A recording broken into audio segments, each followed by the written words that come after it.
Get off my walkway this instant! Look at your ragged clothes. Do you want to ruin my business? The Lagos rain came down so hard that Friday afternoon that the gutters could not carry it. Ogabode grabbed old Dare by the soaked sleeve and shoved him off the sheltered pavement into the brown water running along the street. Mud slapped Madame Kemi's spotless boutique glass. She stepped out at once, finger raised. "Get off my walkway! Look at your clothes! Are you mad? You want to spoil my business with this filth?" Bode planted himself across the shop front. "You don't know your level in this market." He reached for the old man again. Amara was faster. She ran into the rain, put herself between them, and caught Dare by the arm before he lost his footing. Water streamed from her headscarf into her eyes. She looked straight at Bode. "Enough. That was Friday, August 7, 2026. Before we go back to what happened in the minutes, before Amara opened her door to that stranger, tell us where you are listening from, and subscribe if you enjoy stories about ordinary people forced to make difficult choices.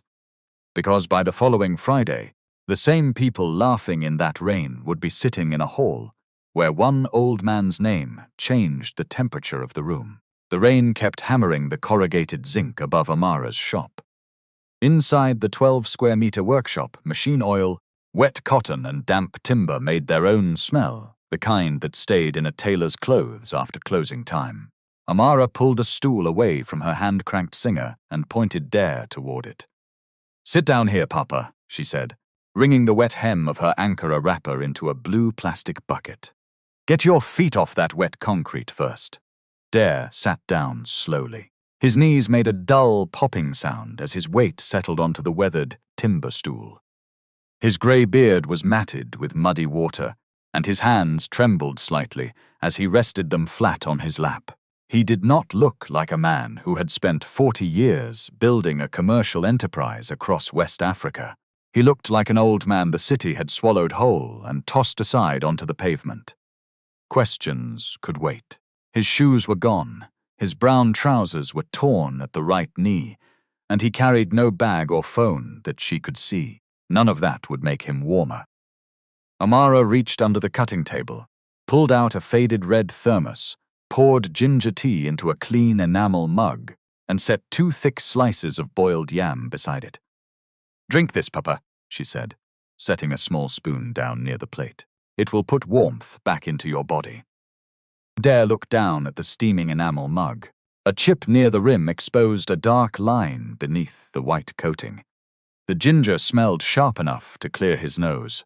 He hooked 2 fingers through the handle and paused, as if a cup freely offered to him required more thought than it should have. "Thank you, my daughter," Dare said.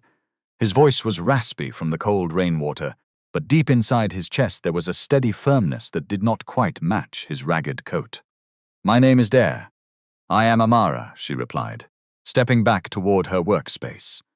She picked up a wooden measuring ruler and a piece of white tailor's chalk, turning her attention back to a piece of deep blue lace pinned to the board.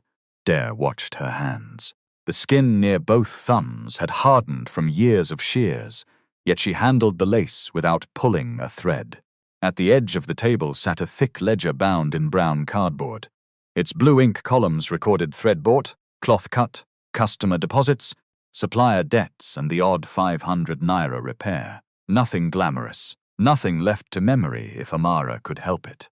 "You keep your ledger very clean," Dare observed, taking a slow sip of the warm ginger tea. The heat spread down his chest, cutting through the damp chill in his bones. "My mother taught me," Amara said, without looking up from her work. She ran her tailoring business for 22 years before her heart gave out. "We moved into this particular stall in 2010. She used to tell me that if a tailor cannot account for her own thread, one day she will be tempted to cut from a customer's cloth." Dare nodded silently, his eyes drifting across the walls. Pictures of traditional outfits cut from old newspapers were pinned neatly onto the painted concrete. In the back corner stood 2 smaller wooden stools where 2 young female apprentices usually sat, though Amara had sent them home early to avoid the heavy downpour. Rubber boots slapped through the puddle outside. Before the shop door opened, A wide shadow blocked the grey afternoon light. Ogre Bode entered without knocking. Rain rolled from his umbrella straight onto a stack of fresh lining material. Behind him, Madame Kemi folded her arms across her silk blouse and surveyed the narrow workshop as if somebody had asked her to price the walls. "Amara," Bode barked, his loud voice vibrating the small glass jars of buttons on the wall shelf. "I don't have time for long talk today. The rain is falling, but rent collectors do not sleep." Amara laid her tailor's chalk on the blue lace. When she spoke, Bode had to lower his own voice to hear her. "Good afternoon, Ogre Bode," she said in a quiet, measured tone. "My rent is not due for another 3 weeks. The agreement my mother signed with your father states clearly that payment is due on the last Friday of the month." Bode let out a short, harsh laugh that made Madame Kemi smile behind him. He stepped closer, slamming his thick hand onto the wooden cutting table right next to Amara's ledger. "Your mother is in the ground, Amara," Bode snarled, his eyes narrowing into thin lines. "And my father handed this commercial line over to my management 2 months ago. Things have changed in Idumota Market. The economy is moving, and this prime location cannot be wasted on a small tailor who charges peanuts for fixing zips." He leaned in closer, his breath smelling heavily of bitter cola and cheap spirits.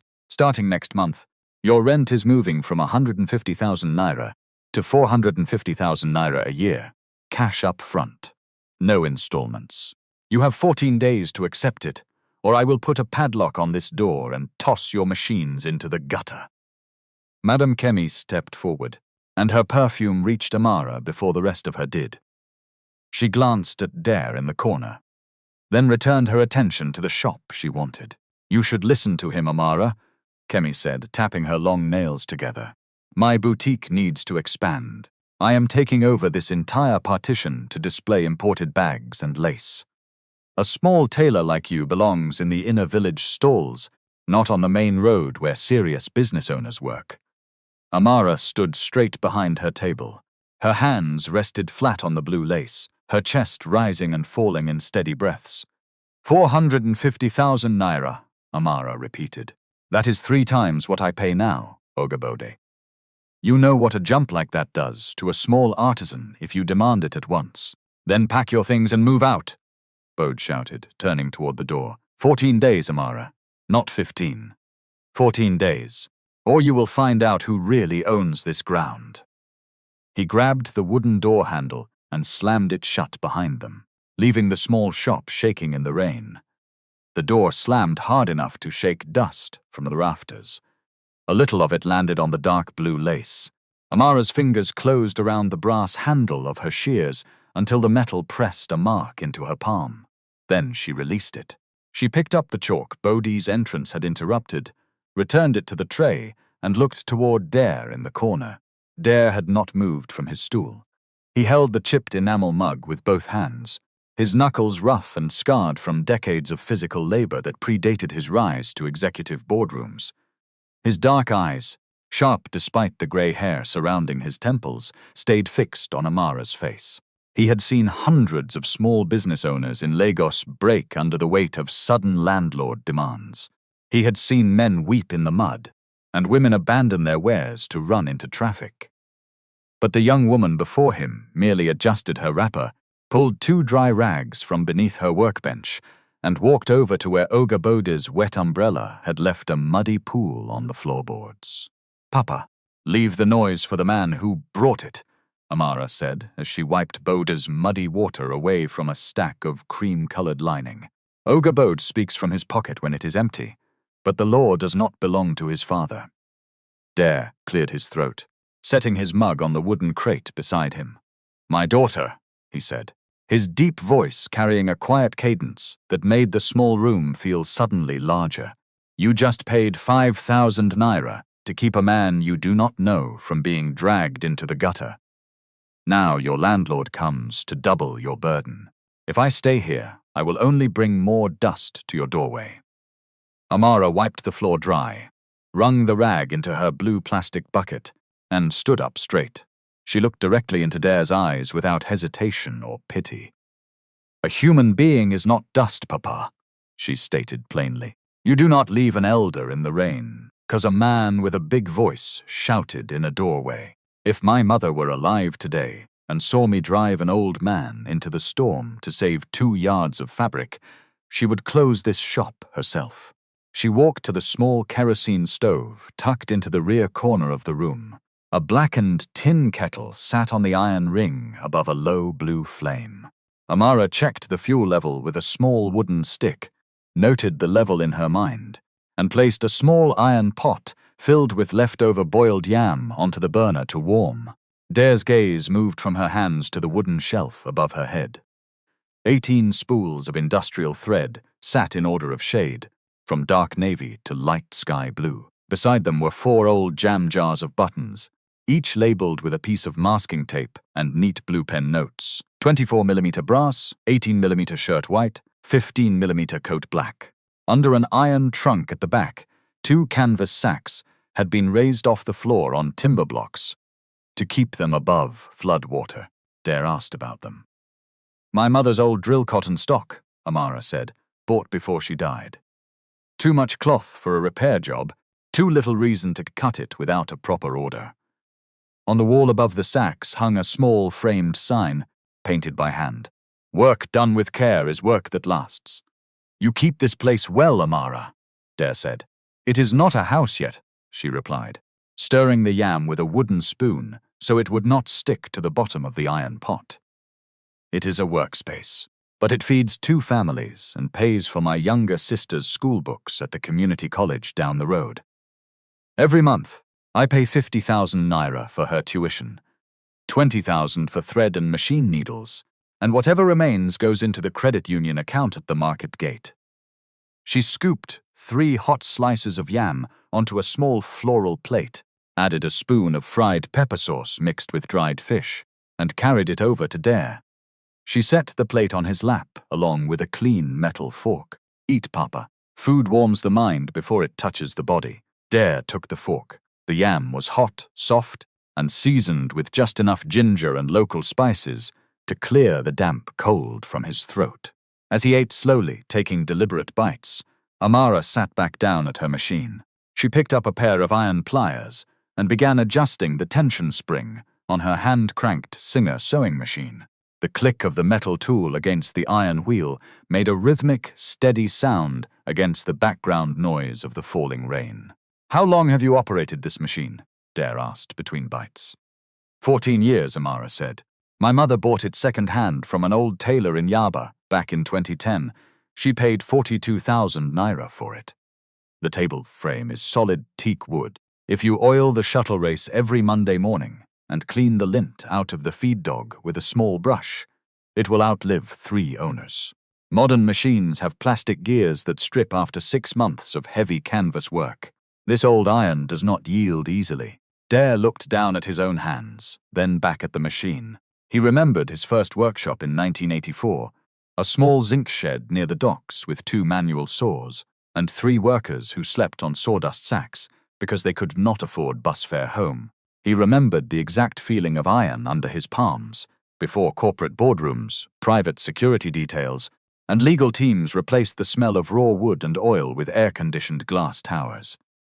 Your landlord mentioned Madam Kemi, Dar said, his tone neutral as he wiped his mouth with a paper napkin Amara had provided. She owns the large fashion store at the corner? Amara nodded, her hands continuing to turn a small adjustment screw on the tension assembly. Yes. She came here 3 years ago. She imports ready-made dresses from foreign markets. Her clothes look bright under her shop lights, but the seams are held together with single-thread chain stitches that pull apart after 2 washes. She does not like my shop because market women come here to reinforce the seams of the expensive dresses they buy from her. She looked up with the small, dry smile she reserved for bad stitching. When a customer pays 60,000 naira for a gown and the side seam opens at a wedding, she learns the difference between bright cloth and good work. Kemi wants this space so she can put glass displays and mirror boxes out front. She offered Ogabode extra money under the table to push me out before my lease contract expires. Dare drank his tea and let her talk. He kept one fact to himself. Through Balagan Enterprise Holdings, His group held the superior property interest behind the commercial block. There was no reason to put that fact on Amara's table yet. Outside, the downpour thinned to a patient drizzle. "This rain will stop, Papa," Amara said, wiping her shears with an oiled cloth. "Tomorrow morning, we open the ledger again." Dare looked at the small room, at the neat rows of thread, and at the young woman who faced ruin without shaking. In the quiet dimness of the evening, a decision was quietly made. Saturday morning came bright after the Friday rain. At 6:45, sunlight reached Idumota Market through a lid of thinning grey cloud. Black exhaust smoke from passing yellow buses drifted through the narrow alleyway, mixing with the sharp smell of frying bean cakes and hot palm oil from a nearby food cellar. Amara unbolted the heavy iron padlock on her shop door, pushing the 2 wooden leaves inward until they clicked against the brick wall. Dare was already on the wooden bench when Amara arrived the next morning. A night shelter near the motor park had found him a clean but faded cotton shirt. He had also found a short palm frond broom. By the time she reached the door, half the wet leaves and torn paper had been swept away from her threshold.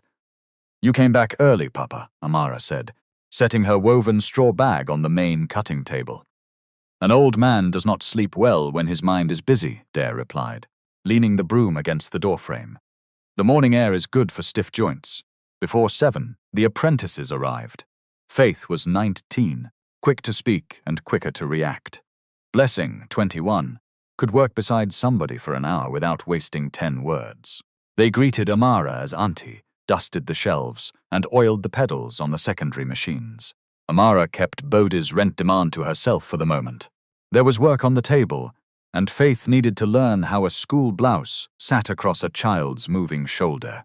"Keep your stitches short on the side seams," Faith, Amara told her. "The fabric is light, but school children pull hard on their sleeves during play." Dare sat near the window, watching the interaction.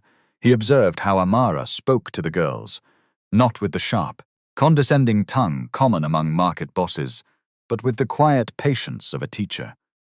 She corrected a crooked seam without raising her voice, showing Faith how to guide the cloth with 2 light fingers, rather than pushing it forcefully under the needle. By 8:30, the sun began to bake the metal roof, heating the small room. Amara walked to her desk, unlocked a small wooden lockbox with a brass key hanging around her neck, and pulled out several stacks of paper bills. She laid them out on the clean wooden surface in neat bundles of 1,000 naira notes.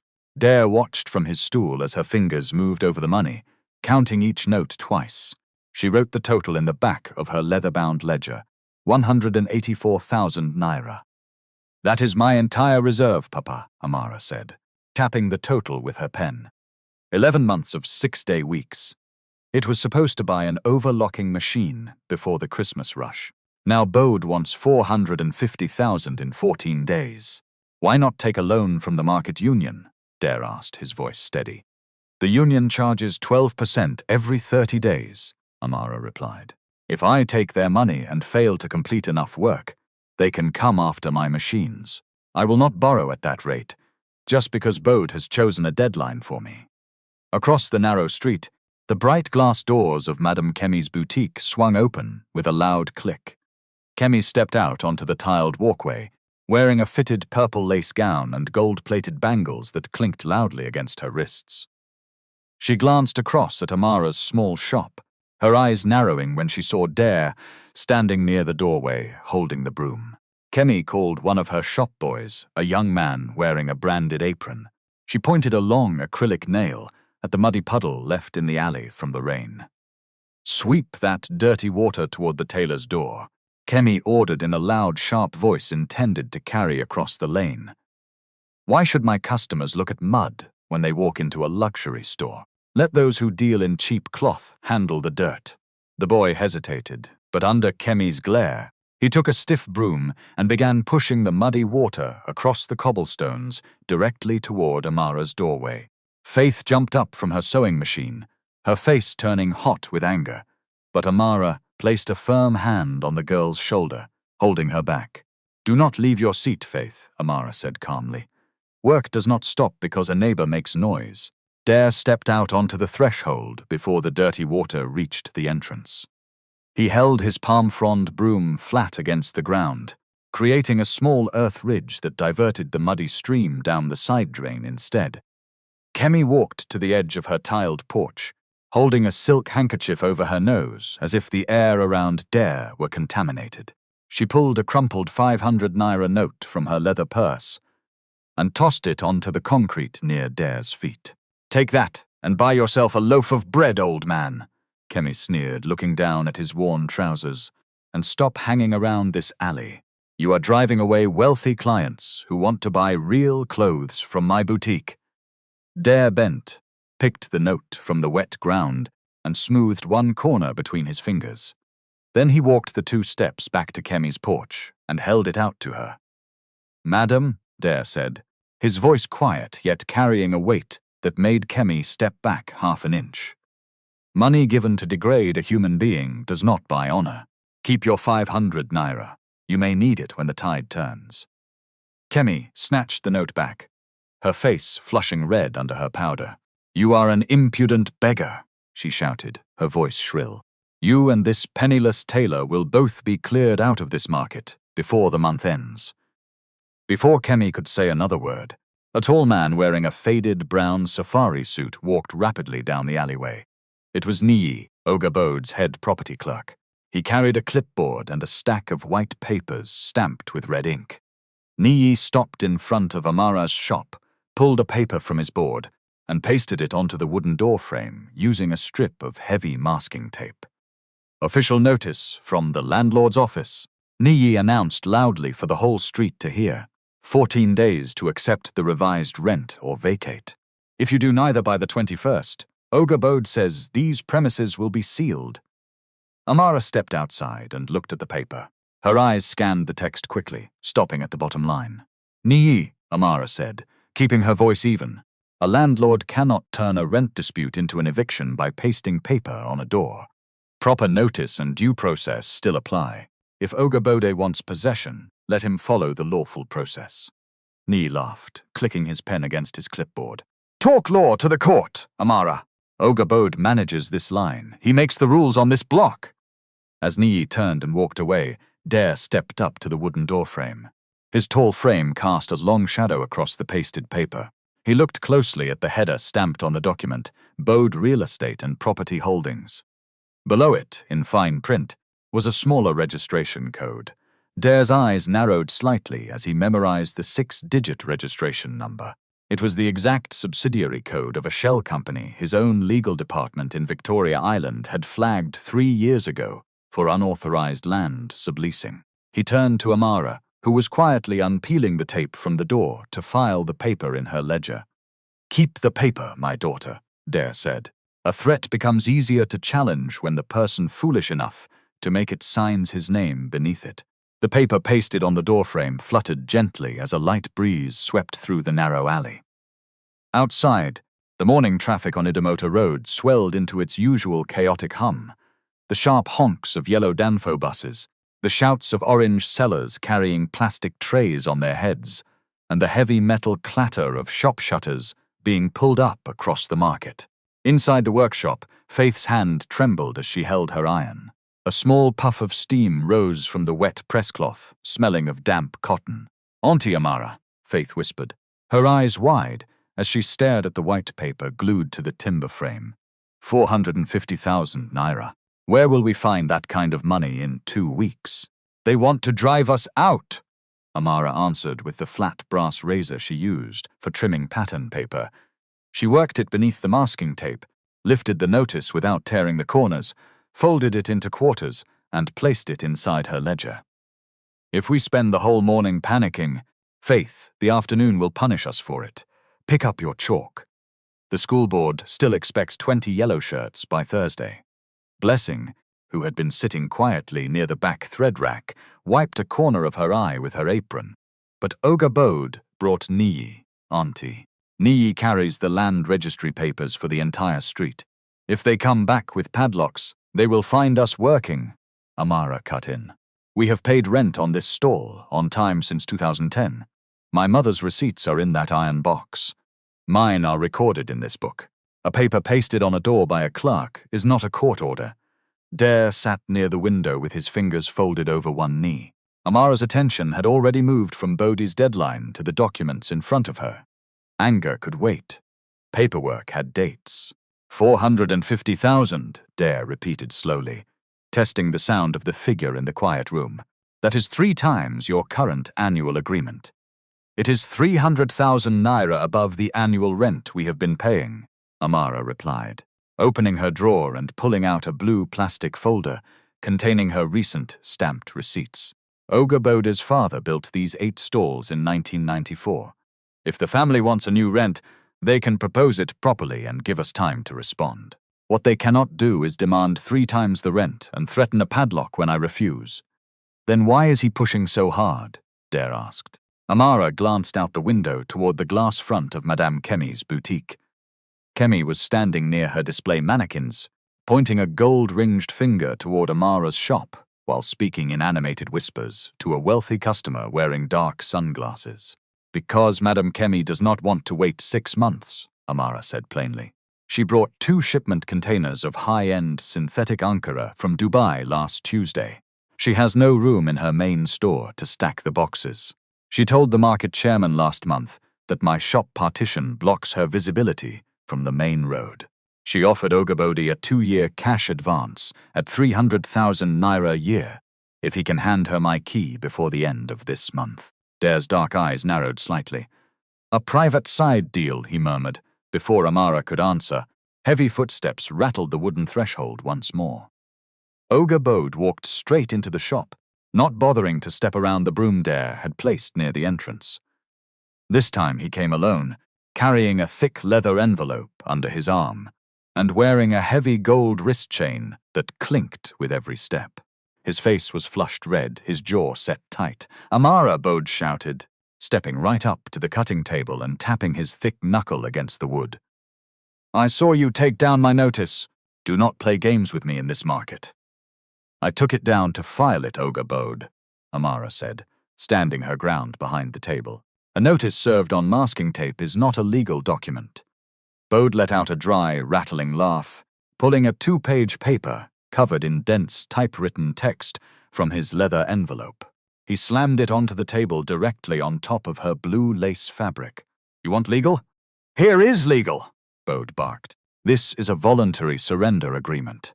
Sign the bottom line right now, hand over your key by Friday, and I will forgive the 50,000 naira balance you owe for the roof repair from last rainy season. Amara left the surrender paper where he had slapped it. I do not owe you 50,000 naira for the roof, Bodhi. I paid the carpenter 3 weeks ago because rain was leaking onto my customer's silk. I gave you his receipt on the 12th of last month, and you signed beside it in my ledger. Bodhi's face darkened, his nostrils flaring as he stepped closer, leaning his heavy chest over the cutting table. Do not bring your accountant grammar to my face, Bodhi snarled, his voice dropping into a harsh, threatening whisper that made Faith shrink back against her machine. Kemi has paid a deposit for this space. She is bringing real money into this market, not 500 naira zip repairs. You have 14 days. Amara, if you are still inside this room on the 21st, I will bring 6 boys from the motor park. We will throw your singer machines into the middle of Idu Motor Road, break these timber partitions, and hand the key to Kemi before sunset. Dare stood up from his stool in the corner. His movement was slow, deliberate, and unhurried, but his tall frame immediately blocked the morning light coming through the side window. Landlord, Dare said, his voice deep, quiet, and resonant in the small room. Bodhi turned around sharply, glaring at Dare's worn cotton shirt and muddy trousers. Who asked you to speak, old beggar? Bodhi yelled, raising an arm toward Dare. Get out of this shop before I call the market security guards to beat you out of this lane. Dare stayed where he was. Bodhi's raised arm hovered for a moment, then stopped being a threat and became an awkward thing he had to lower. Whatever rent you believe she owes, Dare said, you do not recover possession by hiring boys to throw her machines into the road. A landlord still has to use the proper notice and court process. Have you started any lawful possession proceeding, Bodhi? Or are you counting on a small tailor being too frightened to challenge you? Bode stared at old Dare, his mouth slightly open in surprise. For 3 seconds, the only sound in the workshop was the steady tick of the small wall clock above the button shelves. Bode swallowed hard, his cheeks burning red with sudden embarrassment. He looked at Dare's ragged clothes, then at his sharp, unflinching eyes, unable to process how an apparent vagrant knew the exact phrasing of the tenancy codes. You mind your business, old man, Bode stuttered, pulling his paper off the cutting table with a jerky motion. Amara, 14 days. Mark my words. He turned around and practically marched out of the shop, his heavy boots thumping against the pavement outside. The echo of Ogre Bode's heavy boots faded into the busy clatter of the market street, leaving a thick, uneasy quiet inside the workshop. Faith stood by her ironing board, holding the hot iron mid-air, her chest heaving softly. Blessing had dropped her thread scissors onto the floorboards, the small steel blades ringing against the timber before coming to a stop near Dare's feet. Before answering Faith, Amara picked Blessing's scissors off the floor and returned them to the tray. Then she unlocked the bottom drawer of her desk and took out a blue plastic binder. Inside was a worn copy of the Lagos tenancy legislation she had bought years earlier, together with legal aid notes on notice, possession proceedings, and the danger of signing a surrender she did not understand. Auntie, Faith whispered, her fingers nervously twisting the edge of her measuring tape. Can he really bring those boys from the motor park to break our door? A man who has the law on his side does not bring thugs to settle a rent matter. Faith, Amara said, her voice low and completely steady as she flipped through the clean, tagged pages of the booklet. Thugs are the tool of a landlord who knows he is breaking the rules. Dare leaned back against the brick wall, his keen, dark eyes tracking every movement of her fingers. How long have you had that book, Amara? He asked quietly. Since my mother died 6 years ago, Amara replied, pulling out a sheet of white writing paper and a black ballpoint pen. When we took this stall in 2010, Ogre Bode's father told her that a trader who does not understand an agreement is borrowing trouble. I bought this copy from a legal bookshop near the court complex in Ikeja. I keep the pages that concern rent, notice, and possession marked.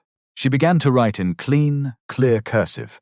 The formal response was addressed to Bode Real Estate and Property Holdings.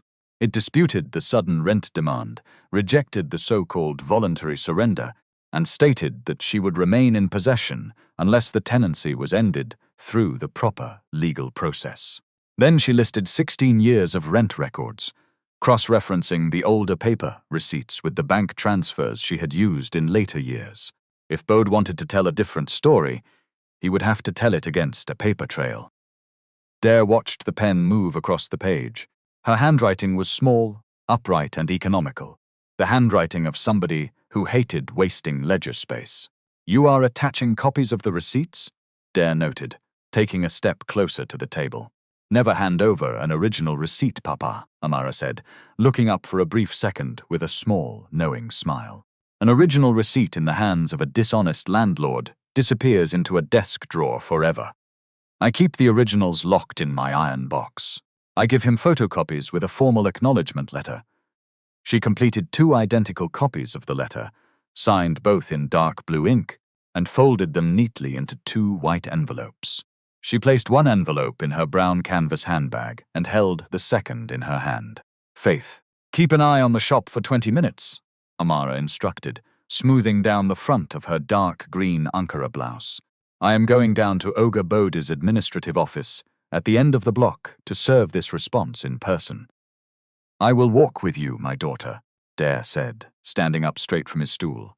An elder's shadow keeps hot-headed young men from raising their voices too loud in public spaces. Amara looked at Dare's worn cotton shirt and dusty trousers, then into his deep, calm eyes. She nodded respectfully. Thank you, Papa. They walked out into the bright afternoon sun. Idumoto Market was in full swing now. Traders shouted out prices for dried fish, colorful plastic buckets, and bolts of printed Dutch wax fabric. Madame Kemi stood on her boutique's tiled porch, holding a cold glass of fruit juice as she watched Amara and Dare walk down the lane. She let out a loud, mocking laugh, turning to her shop girl with a loud click of her tongue, but Amara walked past without looking back once. Ogabode's property office sat above an electronic spare parts store at the corner of the block. The narrow concrete staircase smelled of stale tobacco and damp cement. Inside the small front office, Nii was sitting behind a metal desk stacked high with manila folders, while Ogabode stood near the window, counting a thick brick of 100 naira notes. When the wooden door creaked open and Amara stepped inside with old Dare right behind her, Bode froze, his fingers tightening around the cash bundle. "Amara," Bode growled, slapping the money down onto his desk. "What are you doing in my office? Did you bring the 450,000 deposit? I brought my formal legal response to your notice." "Ogabode," Amara said, stepping forward with calm dignity. She laid the white envelope onto Nii's clipboard. Bode glared at the envelope as if it were a poisonous viper. He snatched it up, ripped the paper open, and pulled out the 2 pages. As his eyes scanned the typed references to state tenancy statutes and the long list of certified bank transaction codes, his jaw began to twitch under his beard. "You dare write law paper to me?" Bode roared, his face darkening with sudden rage. "You brought court grammar to my own desk." With a violent jerk of his hands, Bode tore the letter straight down the middle. He ripped the pieces again and again, shredding the white paper into dozens of small scraps, before throwing them directly into Amara's face. The paper scraps drifted through the air like dry, white leaves, falling onto her shoulders and settling across the concrete floor. "That is what I think of your law paper," Bode shouted, stepping around his desk until he was inches from her face, his heavy finger pointing directly at her eyes. "I own this building. Paper does not stop heavy iron padlocks on my street. On the 21st of this month, you will find your old sewing machines piled up in the street gutter." Paper scraps caught in Amara's blouse and headscarf. She left them there. From her canvas bag, she took the duplicate envelope and laid it flat on Nii's desk. "Ogabode," Amara said. "That second copy was acknowledged 5 minutes ago at the Market Association Dispute and Welfare Desk downstairs. They logged the time I delivered my response and the documents attached to it. If a padlock appears on my door without a court order, this stamped copy goes with my complaint to the police and to court. Tear this one too if you like. The record will still exist." Bode stared at the duplicate envelope on Nii's desk, his breath catching in his throat. Nii's eyes widened in panic as he looked down at the blue official stamp resting on the paper. Amara turned around slowly, looked at Dare, and said softly, "Come, Papa, our work in this office is finished." On the stairs, Dare looked at the scraps still caught in Amara's headscarf. She had allowed Bode his performance and kept the one thing he had failed to destroy. Proof that he had received her response. They walked back in silence. The zinc roofs threw afternoon heat into the alley until the air barely moved. Amara kept the canvas bag tucked against her side. Inside, the acknowledged duplicate rested between 2 ledger pages, the ink on the stamp still fresh. When they stepped back into the workshop, Faith and Blessing both stood up from their wooden stools, their faces filled with anxious questions. Amara simply gave them a quiet, reassuring nod, pulled off her headscarf, and hung it on a wooden peg behind the door. "We have served the notice," Amara said, her voice cool and steady as she sat back down at her cutting table. "Faith, thread the bobbin on the secondary machine. We have 12 school shirts to finish before 5 o'clock. Dare found a wooden box of mixed buttons beneath the bench and carried it to the open window. Without asking for a job, he began sorting 4-hole brass in one jar, clear shirt buttons in another, heavy black suit buttons in a third. His long fingers were quicker than Amara expected. Those same hands had signed contracts large enough to employ whole warehouses, but here the work was deciding whether a scratched 2 naira button belonged with the clear ones or the rejects. Dare gave the decision proper attention. Blessing noticed and, for the first time since Bode left, smiled. "Papa, you do not have to do that," Amara said softly, looking over from her measuring board. "You are a guest here." "Work keeps the mind clear, my daughter," Dare replied without slowing his hands. "An idle hand in a busy market only invites heavy thoughts. Besides, A clean shop tells every passerby that the owner respects her own trade. Across the narrow lane, Madame Kemi stood behind the spotless glass window of her air-conditioned boutique. She was holding an electric hand fan, watching Amara's workshop through the glass. Her sharp eyes stayed fixed on old Dare. She had expected to see Amara crying on her workbench after Boda's visit. She had expected the old beggar to be chased out into the street. Instead, she saw the old man sitting comfortably inside, working alongside the apprentices as if he belonged there. It irritated Kemi to her very bones. To a woman who measured human worth strictly by the price tag on a dress or the brand of a motor vehicle, seeing an old man in ragged clothes find peace and respect in a humble shop felt like a direct insult to her wealth. Kemi turned to her young shop assistant, a girl named Joy, and pointed a sharp, gold-painted fingernail across the lane. "Look at them," Kemi sneered, her voice thick with arrogance. "A beggar sorting buttons for a penniless tailor. They think this market is a refugee camp." She opened her leather purse, a heavy designer bag imported from Europe, and pulled out a stack of crisp, uncirculated 1,000 naira notes. She peeled off 10 fresh notes, 10,000 naira, and held them between her fingers. "Joy," Kemi commanded, "go to the food shed at the corner. Buy that black plastic bag of rotten fish guts and spoiled palm oil from Mama Efe, the one she threw into the trash bin this morning. Bring it to my back room quickly." 5 minutes later, Joy returned carrying a heavy, black nylon bag that dripped greasy brown liquid onto the pavement. Kemi took the bag using a pair of plastic gloves, holding it far away from her silk dress. She stepped out of her boutique, her high heels clicking loudly against the concrete walkway. Kemi stayed outside and chose the side window, where Dare sat near the button jars while Amara and the two girls measured lace behind the cutting room curtain. "Old man," Kemi whispered sharply, leaning toward the window frame. Dare let one brass button fall into its jar. Only after the clink faded did he turn toward Kemi. "Good afternoon, Madame," Dare said. Kemi held up the 10,000 naira notes, fanning them out so the crisp paper rustled in the warm air. "Do you see this money?" Kemi asked, her lips twisting into a sly, cruel smile.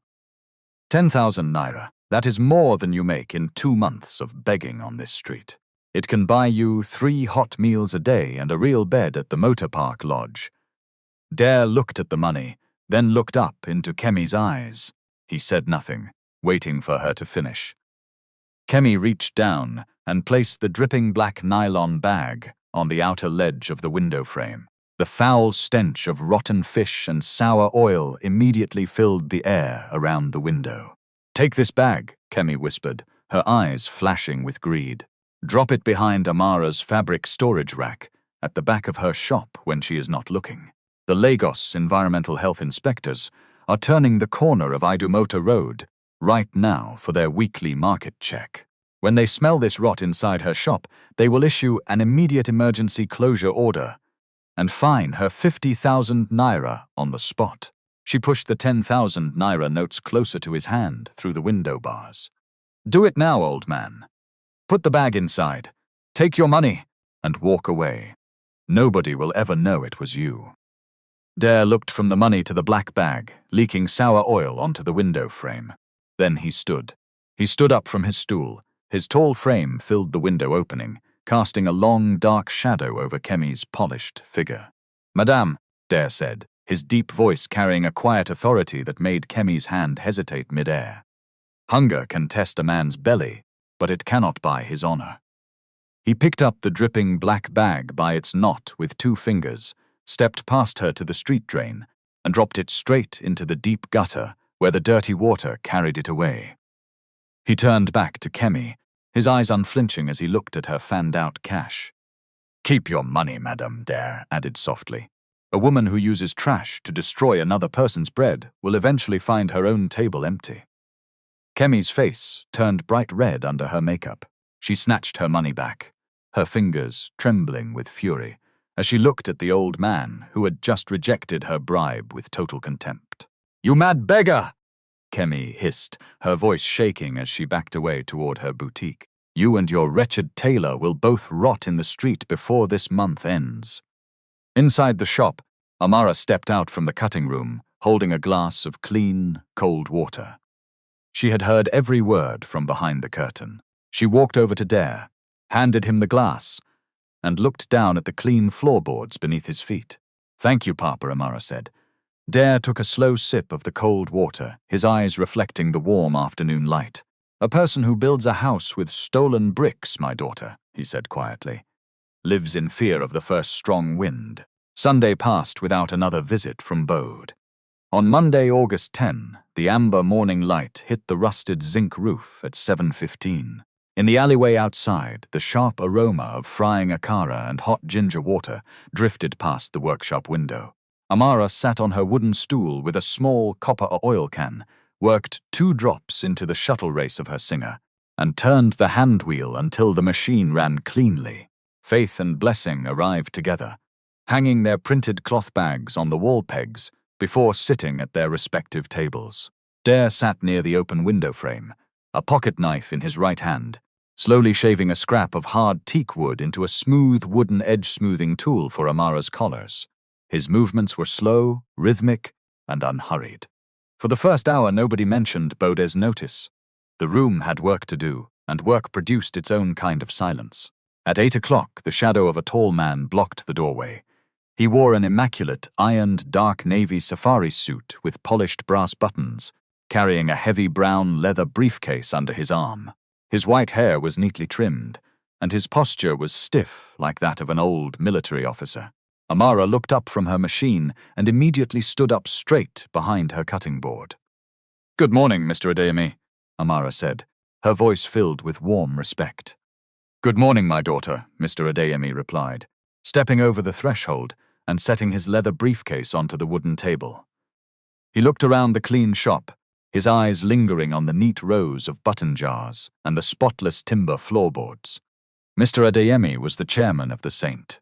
Jude Community Education Board, a retired headmaster who had managed 6 regional schools in Lagos mainland for 30 years.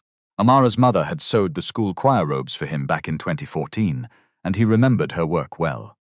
"Amara," Mr. Adeyemi began, unbuckling the brass clasps on his briefcase. "We have a serious situation at the Central District School, and time is not on our side." He pulled a thick stamped document bound in blue folder card from his bag and laid it flat on her cutting table. "The commercial vendor who won the tender to produce our Founders' Day uniforms delivered 200 outfits 3 days ago," Mr. Adeyemi explained, his jaw tightening with irritation. The fabric was thin synthetic garbage imported from overseas. During yesterday's sports rehearsal, 40 children had their trouser seams burst open on the field. I cancelled his contract this morning and confiscated his performance bond. He tapped his index finger against the blue folder. "The Founders' Day parade is 1 week from today. I need 100 heavy-duty cotton uniforms, 50 pleated navy skirts and white blouses for the girls, and 50 navy shorts and collared shirts for the boys. They must be double-stitched along the pocket line and reinforced at the pocket corners. I need the full order here for inspection on Saturday morning." Blessing wrote Saturday, August 15, 10:30 a.m. on the packing sheet. Amara read the quantity twice, 100 uniforms, 7 days. She reached for her measuring ruler and notepad. "What is the budget for the emergency order, Mr. Adeyemi?" she asked. 320,000 naira, Mr. Adeyemi stated plainly. "I brought 50% of the contract value in cash as an immediate mobilization advance. 160,000 naira today upon your signature. The remaining balance will be paid electronically after delivery and inspection on Saturday." Faith caught her breath, her hand freezing over her thread spool. Blessing looked up from her work, her eyes wide as she stared at the thick white envelope Mr. Adeyemi pulled from his briefcase. 160,000 naira cash today. Amara ran the figures once in her head and once on the corner of her notepad. Her reserve stood at 184,000 naira. With the mobilization advance, she would have 344,000 before buying any materials. If the old stock in her rear room could cover the navy pieces, and if she delivered on Saturday, the electronic balance would finally put enough money within reach of Bodhi's demand. She would have enough cash to pay Ogabodid's 450,000 rent demand in full, preserve her shop, and still keep 54,000 naira in her operating account. A real path had opened in the middle of the storm. Amara pulled out her blue ballpoint pen. She read every line of the contract clauses, verifying the delivery time, the seam tolerance requirements, and the specific material standard, grade A heavy navy cotton drill. "I accept the contract, Mr. Adeyemi," Amara said firmly. She signed her full name on both copies of the blue folder, applied her metal shop stamp in dark ink, and handed one copy back to him. Mr. Adeyemi placed the white envelope containing 160,000 naira onto her desk, shook her hand warmly, and locked his briefcase. "You must buy the fabric today, Amara," Mr. Adeyemi added before leaving. Al-Haja Sola at the Balagan Wholesale Depot is the only distributor holding certified Grade A navy drill cotton in the market. Get 6 bolts before her afternoon stock clears out. "Thank you, sir," Amara said. "You will have the full order ready for inspection on Saturday morning." Outside the window, Joy, Madame Kemi's shopgirl, had been leaning against the outer brick wall, holding a plastic broom, listening to every word through the open timber louvers. The moment Mr. Adeyemi walked down the street, Joy dropped her broom and ran into Kemi's boutique. Madame Kemi was sitting at her glass desk counting a stack of receipts when Joy rushed in, whispering rapidly into her ear. Kemi listened, her painted eyebrows rising higher with every sentence. 320,000 naira? Kemi repeated in a sharp, furious whisper. 160,000 cash advance today? Kemi stood up, her gold necklaces clinking loudly against her purple silk gown, her face burned with sudden rage. If Amara completed that school contract, she would easily cover Bodhi's rent hike, retain her lease, and ruin Kemi's expansion plans forever. "Not on my street," Kemi muttered through her teeth. She grabbed her mobile phone off the desk, dialed a number rapidly, and held the receiver to her ear, stepping near her glass window. "Al-Haja Sola?" Kemi said into the phone, her voice dripping with artificial warmth. "Good morning, Ma. This is Kemi from Idumota. Listen to me carefully. I heard you have 6 bolts of Grade A heavy navy drill cotton in your depot. I want to buy all 6 bolts right now. I will pay 30% above your market price in cash before noon. Just make sure nobody else buys a single yard of that navy drill today." Across the alley, old Dare sat quietly near the window frame. His long fingers continued to smooth the edges of the wooden tool, but his sharp, dark eyes remained fixed on Kemi's face behind the glass. He heard the elevation of her voice, saw her cruel, triumphant smile as she ended the phone call, and understood her plan instantly. Dare set his wooden tool down on the window ledge. He looked at Amara, who was neatly counting the advance cash and entering the transaction into her ledger with a quiet smile of hope on her lips. A small cloud was gathering over the fabric supply, but the old man sitting in the corner had already begun calculating his next move. By noon, heat rolled off the corrugated roofs of Balagan Market. Dust from thousands of feet, mixed with dried pepper, diesel exhaust, and new cloth. Amara kept the cash advance deep inside her canvas bag, one hand over the zip as she and Dare worked through the textile row. Dare walked at her side, his long stride matching her pace.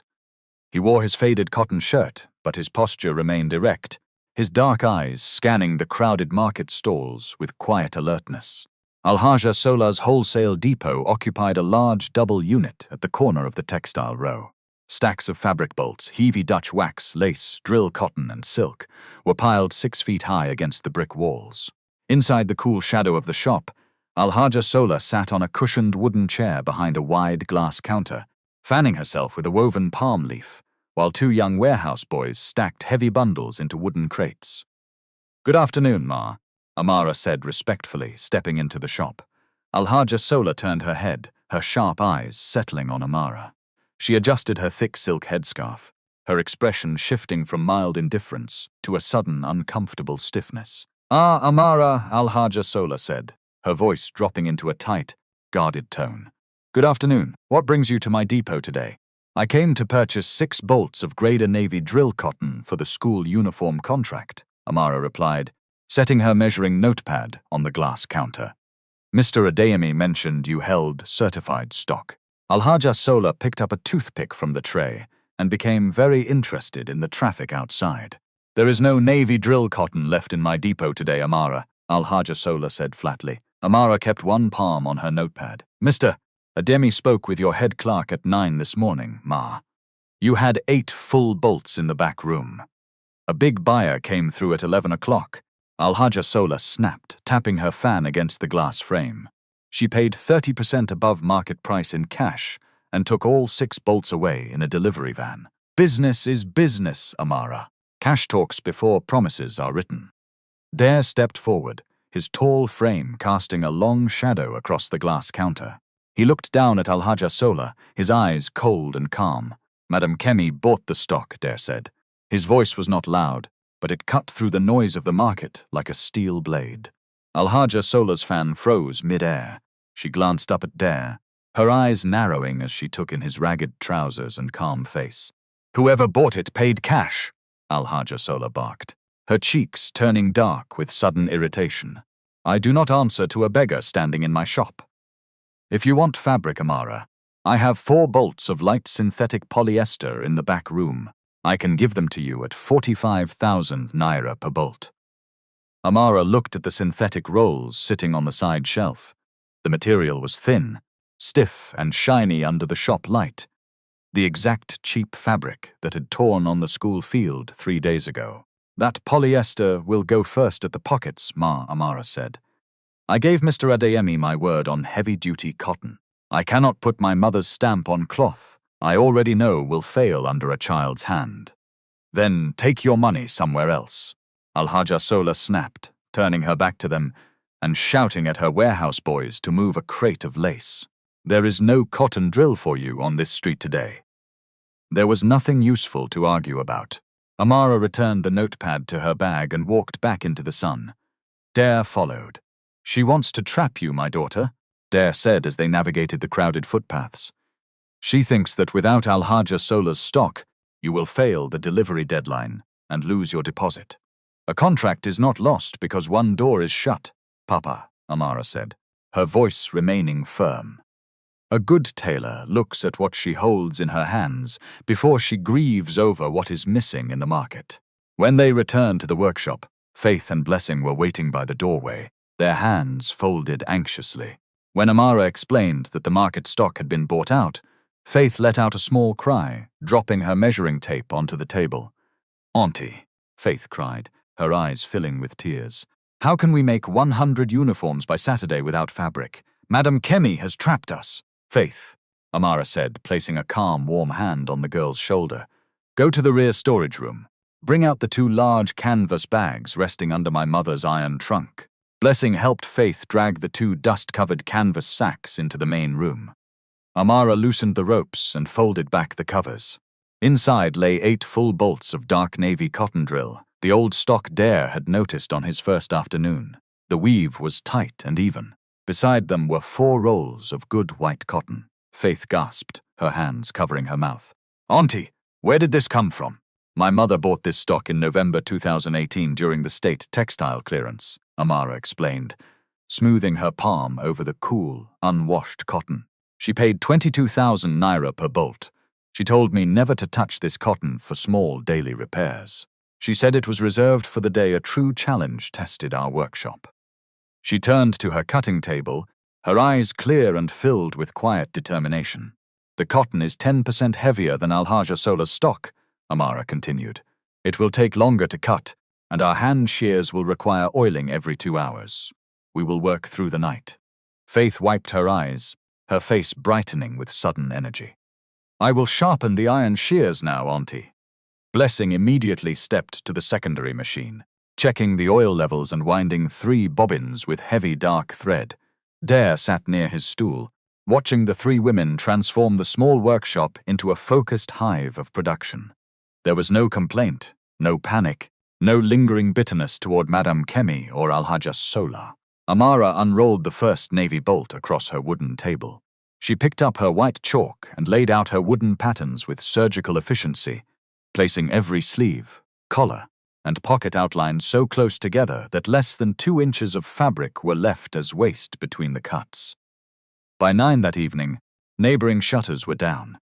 In Amara's workshop, a gas lantern threw yellow light across the cutting table, while two sewing machines traded rhythms with the scrape and snip of shears through dense cotton.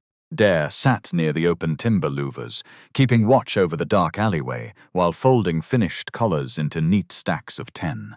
Amara fed navy drill beneath the needle, stopping every few pieces to brush lint from the feed dogs and check the stitch length. Every main seam was doubled. Pocket corners received bar tacks. When Faith tried to hurry one waistband, Amara made her unpick 6 inches and do it again. The deadline could punish them on Saturday. Bad workmanship would punish a child later. The first pale grey streaks of dawn broke over Iduma Market at 5:45. Outside, the morning breeze carried the damp smell of wet asphalt mixed with fresh kerosene smoke from the early food vendors lighting their stoves. Inside the workshop, the single gas lantern hummed softly on its iron hook.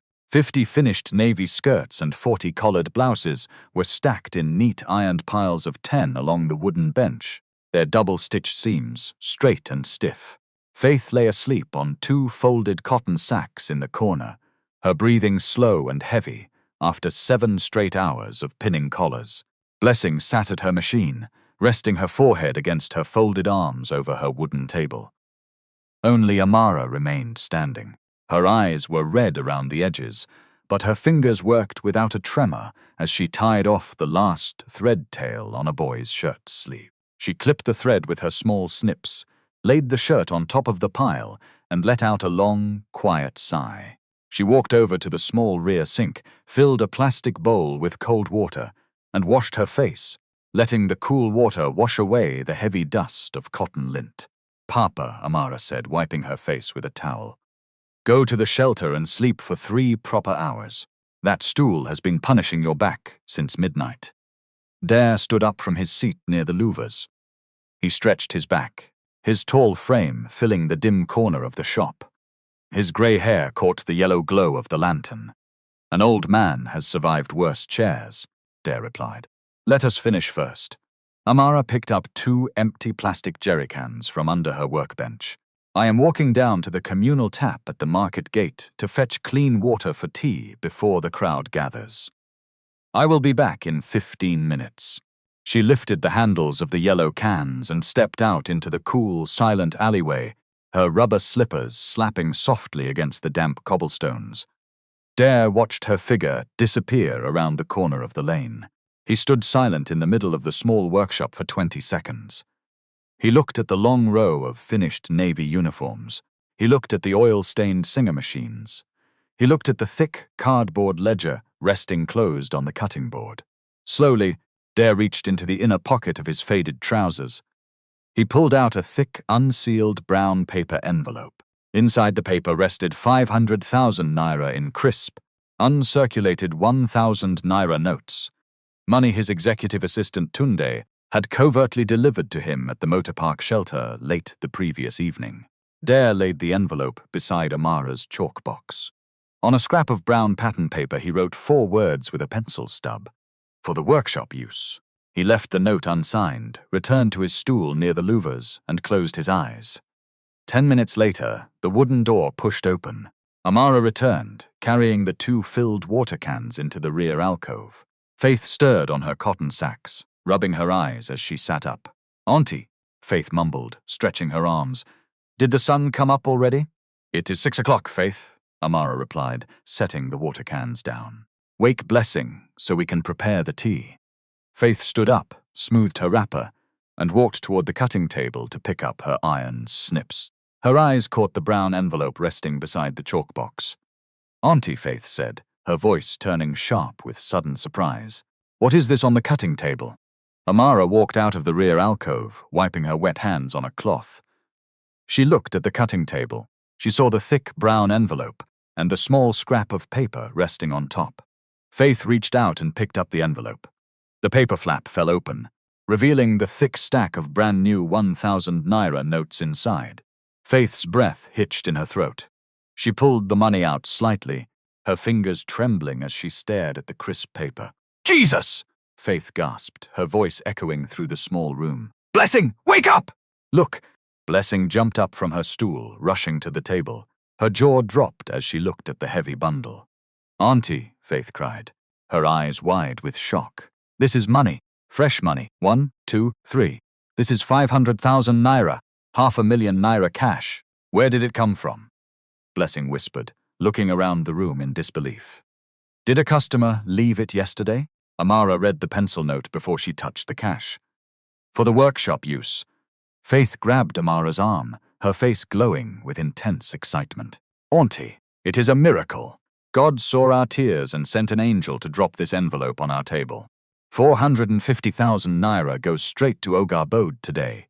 We pay the rent, we keep our shop, and we still have 50,000 naira left to buy a new overlocking machine. God has answered our prayers." Amara stood still behind her table. Her chest rose and fell in slow, deliberate breaths. She looked at the crisp money, then at Faith's eager face, and finally at old Dare, who sat quietly near the window with his eyes closed, listening to every word. "Put the money back in the envelope, Faith," Amara said. Faith froze, her eyebrows pulling together in confusion. "Auntie, what are you saying?" "The note says for the workshop use. It was left on your table. Money that does not have a clear face, a name, or a receipt is not a gift," Faith, Amara said plainly. "It is a trap for the heart." "Auntie," Faith pleaded, her voice rising in desperation. "Ogarbode is coming in 7 days with padlocks. Madam Kemi is waiting across the lane to take this room. You worked all night until your fingers bled. Why are you questioning where help comes from?" "Because help that skips honest labor rots the hand that accepts it, Faith," Amara said, taking the envelope gently from her hands. "If a customer dropped this money by mistake while collecting a garment yesterday, that person may be searching everywhere for it now. And if a stranger left it here to test me, keeping it would still make me a thief in my own conscience. My mother did not raise me to enter money in my life that I cannot enter honestly in my book." She pulled out her cardboard ledger, opened the last page, and picked up her black ballpoint pen. She wrote, "August 11, 2026, 6:12 a.m. Found cash in unsealed brown envelope on cutting table. Amount to 500,000. Note attached for the workshop use. Registrant Amara." Blessing looked down at the ledger, her eyes filled with quiet awe, while Faith lowered her head, wiping a silent tear from her cheek. Amara tucked the envelope into her canvas handbag, zipped it tight, and adjusted her headscarf. "Faith, watch the tea," Amara instructed. "I am walking down to the Market Association Secretariat. I will register the money in their unclaimed property log, leave it in the association safe, and collect a custody receipt with the amount and time written on it." She turned to the door, stepping out into the morning sun. On his wooden stool near the window, Dare slowly opened his eyes. He watched her green wrapper disappear down the crowded lane toward the Central Market office. In his 72 years of life, through boardrooms filled with politicians, international bankers, and powerful corporate executives, he had never seen integrity so absolute, so pure and so untamed by desperation. A deep, quiet smile touched the old man's lips. The test was complete. The wooden clock on the wall of the market secretariat ticked with a dry, rhythmic clack that echoed through the quiet office. Chief Olabisi, an elderly administrator with thick reading spectacles resting on his broad nose, pressed a heavy metal stamp into a blue ink pad and brought it down on the official registry ledger with a firm thud. He blew gently on the wet ink before tearing a green carbon duplicate slip from the book and handing it across the counter to Amara. "In my 34 years of overseeing trade disputes in Idumota Market," Chief Olabisi said, his deep voice filled with genuine astonishment, "I have seen men fight over 500 naira left on a tea bench. To bring 500,000 naira, cash in an unsealed envelope, to this office takes a heart that is built on solid rock, my daughter." "I only brought what does not belong to me, Chief," Amara replied, holding the green slip by its edges so the carbon ink would not smear. "If the owner comes with the exact details of the envelope and the pencil note, you will know they are not guessing." She folded the green custody receipt into the inner zip of her canvas bag beside the tenancy papers. 2 blocks away, in the shadow of the timber yard, a dark SUV waited with its engine running. Inside the rear cabin of the vehicle, the air conditioning hummed softly. Dare sat in the leather seat, having slipped away from the workshop while Amara was at the office. He had changed nothing about his worn shirt, but the way he sat, upright, composed, and commanding, belonged entirely to an industrial executive. Tunde, his head of corporate security and forensic audit, handed a black leather folder across the armrest. "The first verification is complete, Chairman," Tund reported. "Bode does not hold the superior interest in that commercial block. His late father had a 30-year management sublease from Balagan Enterprise Holdings, dating from 1994, and our records show it expired 18 months ago. The family never completed a renewal. Bode's father only handed him day-to-day management 2 months ago, but bank deposits and trader receipts show Bode had already been collecting agent fees on the family's behalf throughout those 18 months. Dare opened the folder, his sharp eyes scanning the column of bank account numbers and forged lease extensions. Tunde pointed to a highlighted schedule.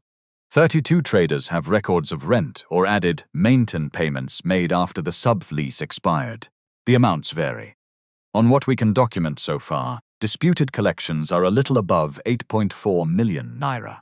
Several traders also describe threats of physical eviction. We still need their statements and the original receipts before counsel puts a final figure before any court." "And the woman across the lane?" Dare asked, his voice calm yet heavy with impending judgment. "Madame Kemi?" Tunde opened a second section of the folder.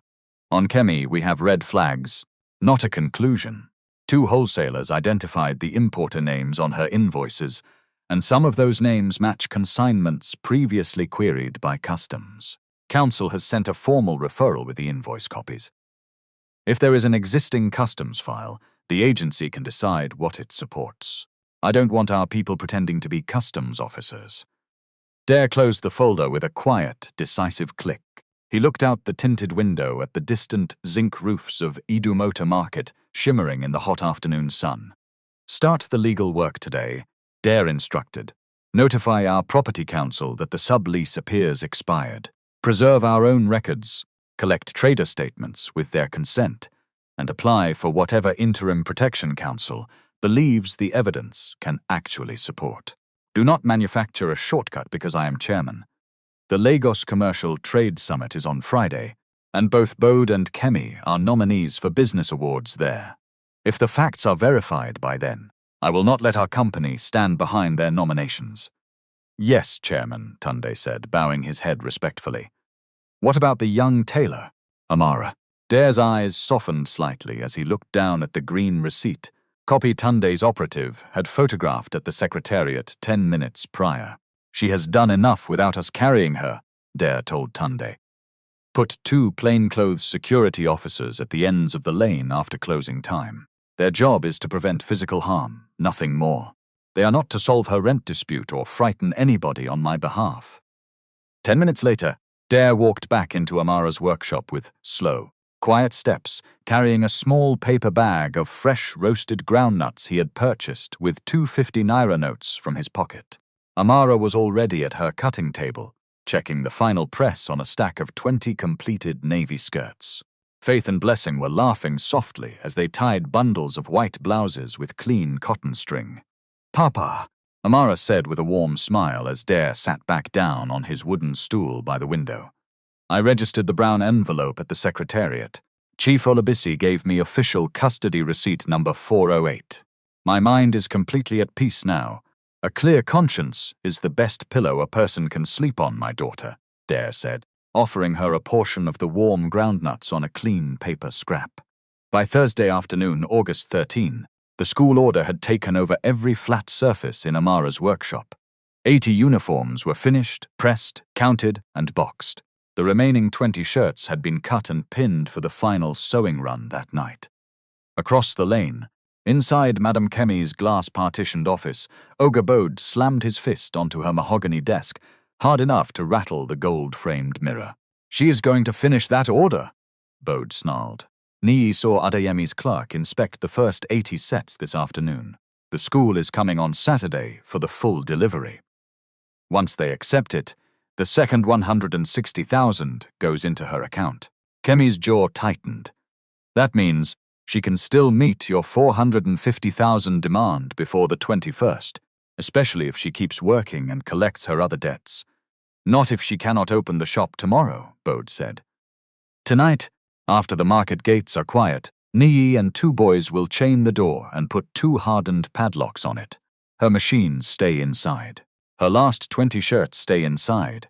If she misses Saturday's inspection, the school can reject the delivery and ask for its advance back. Let us see how much paper she can eat then. Kemi let out a cold, sharp laugh, reaching for her glass of fruit juice. Now you are speaking like a real landlord, Bode. Seal her out. At 1:15 on Friday morning, August 14, the church clock 3 streets away struck once, and then the quarter. Moist air hung over the narrow alley, softening the orange light from the single street lamp at the corner. Every tailoring shop, spice stall, and shoe depot on the line was shuttered. A dark yellow minibus drifted to a quiet stop near the timber yard. 3 figures stepped out into the damp street, their rubber-soled boots making faint clicking sounds against the wet cobblestones. Nii led the way, carrying a heavy canvas tool bag over his shoulder. Behind him walked 2 muscular men, wearing grease-stained singlets, their arms thick and rough from years of hauling timber at the motor park. Nii stopped directly in front of Amara's timber doorframe. He pulled 2 heavy iron chains from his bag, their dark metal links clinking softly in the quiet night. He wrapped the thick iron around the wooden latch, winding it 3 times around the central beam until the timber creaked under the pressure. One of the men handed him a large, silver-colored hardened steel padlock, an industrial grader lock with a reinforced shackle. Nii snapped the iron shackle shut with a sharp, heavy click that echoed down the empty lane. He added a second padlock to the lower hinge, securing it with an iron bracket. He drove deep into the brick wall, using a shorthand sledgehammer.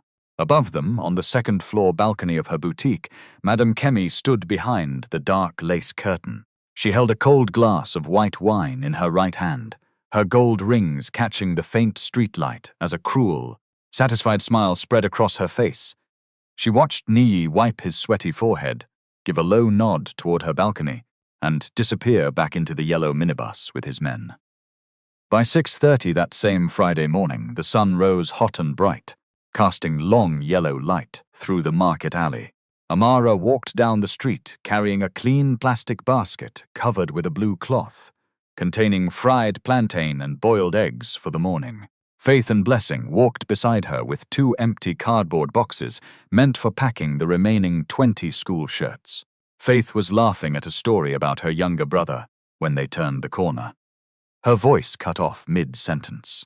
Her foot caught the edge of a drain cover and she nearly dropped her cardboard box onto the pavement. "Auntie," Faith gasped, her hand flying to her chest. "Look at the door." Amara stopped 3 paces from her threshold. Her eyes rested on the heavy silver padlocks and thick iron chains wrapped around her timber frame. The iron bracket driven into her brick wall had chipped away a corner of the old red plaster, leaving fresh red dust scattered across her doorstep. Blessing dropped her empty box onto the floorboards, her eyes filling with instant tears. "They locked us out," she wailed, her fingers clawing at her headscarf. "The uniforms! The school shirts are locked inside. Mr. Adeyemi is coming tomorrow morning." Faith ran to the door, grabbing the cold iron chain with both hands and pulling with all her strength. The timber frame groaned, but the hardened steel padlocks did not budge an inch. "Oga Bode!" Faith screamed toward the empty alleyway, tears streaming down her face. "You are a wicked man. God will judge you for this." "Faith," Amara said. Her voice was not loud, but it cut through the girl's frantic screams like a cool blade. "Drop the chain." Faith turned, crying hard enough to lose half her words. "Auntie, our machines are inside. The last shirts are inside. How can we be ready for Mr. Adeyemi on Saturday?" Amara set the food basket on a crate and retied her headscarf. The first thing she wanted to do was pull the chain until something broke. She put both hands behind her back for a second instead. Evidence first, anger later.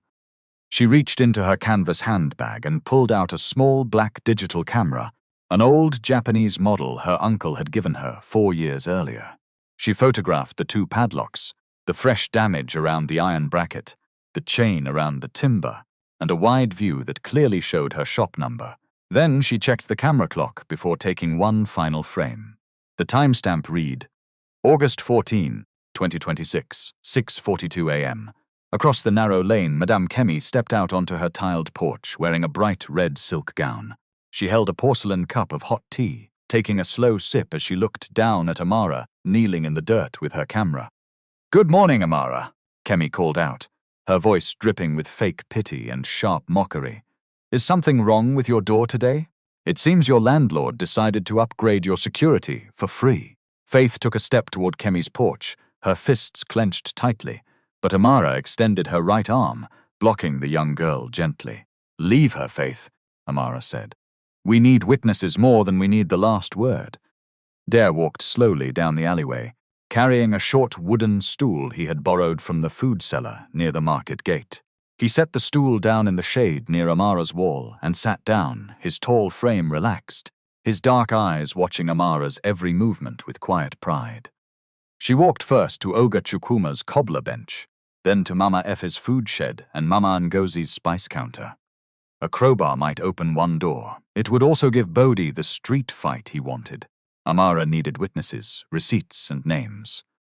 Within 20 minutes, 7 small traders from the lane gathered around Amara's wooden crate. Amara pulled a thick sheet of white paper from her bag and laid it flat on the crate alongside her blue pen. "My brothers and sisters," Amara said, "Oga Bode put these padlocks on my door without a court order because he thinks each of us will fight alone. Today it is my tailoring shop. Tomorrow it may be Chukwuma's shoe bench or Mama Efe's food shed. If we answer him with crowbars and fists, he can turn the matter into a street fight.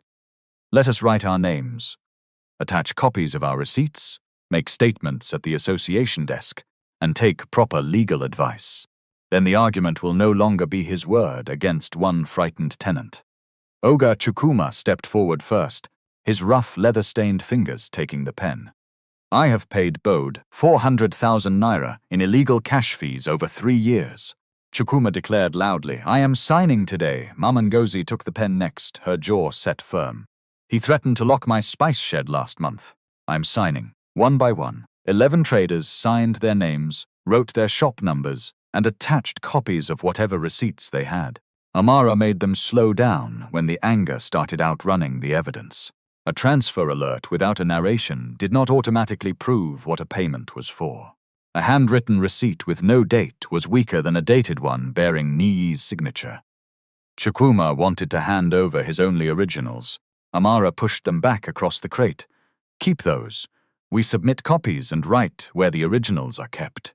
Blessing borrowed a photocopier at the stationery stall and numbered every attachment to match the name on the petition. Faith used her phone to photograph each complete set before it left the lane. One trader could not remember whether a 50,000 naira payment was rent or roof repair. Amara drew a line through that item instead of guessing. "If we exaggerate one thing," she told him, "Bode's lawyer will use it to question 10 things that are true." By the time the folder closed, it was less dramatic than the shouting had been. It was also far harder to dismiss. Sitting on his wooden stool near the wall, Dare pulled a slim black satellite phone from his trouser pocket. He turned his back slightly to the street, holding the receiver to his ear. "Tunde," Dare whispered, his deep voice cold and decisive. "Yes, Chairman." Tunde answered instantly on the line. "The locks are on the door," Dare said, watching Amara organize the petition sheets into her blue folder. "Tell counsel to add the photographs and witness statements to the application already before the court. Bring certified copies of our master title and the expired sublease to the Commercial Trade Summit this morning. And Tunde, only bring police or regulators if they are acting on their own lawful process. I want facts, not theater." The cool, filtered air inside the Victoria Island Grand Convention Center smelled of fresh lilies, polished granite, and expensive French perfume. Outside the towering glass facade, luxury cars glided along the palm-lined driveway, dropping off corporate executives, bank directors, and high-ranking municipal officials. A silver Lexus SUV pulled up to the main entrance carpet at 10:15 that Friday morning. Oga Bode stepped out first, wearing a wide, starched white agbada crafted from heavy Swiss guinea cloth. Gold threads were embroidered in intricate circular patterns along his chest and cuffs, and a heavy gold watch gleamed on his left wrist. He adjusted his velvet cap, stepping back to hand Madame Kemi out of the passenger seat. Kemi wore an emerald green lace gown that caught the bright chandeliers above the lobby floor. Layered gold necklaces rested against her collarbone, swinging softly with every step she took. Her high heels clicked against the polished white marble as she took Bode's arm, her head held high. "Did you ensure Niyi checked the padlocks on Amara's door before we left Idumota?" Kemi whispered, her lips breaking into a tight, satisfied smile. Bode laughed and tapped the folder against his hip. "Niyi checked at 7. The chains are still there. She has 20 shirts trapped inside and an inspection tomorrow. Let her spend today carrying petitions around Victoria Island. Tomorrow the school will ask for its work, and she will have excuses." They walked into the main auditorium, a vast hall seating over 1,200 guests. Rows of velvet-covered chairs faced an elevated stage decorated with brass podiums, wide projection screens, and state government banners. The front 2 rows were reserved for distinguished nominees, decorated with gold name cards.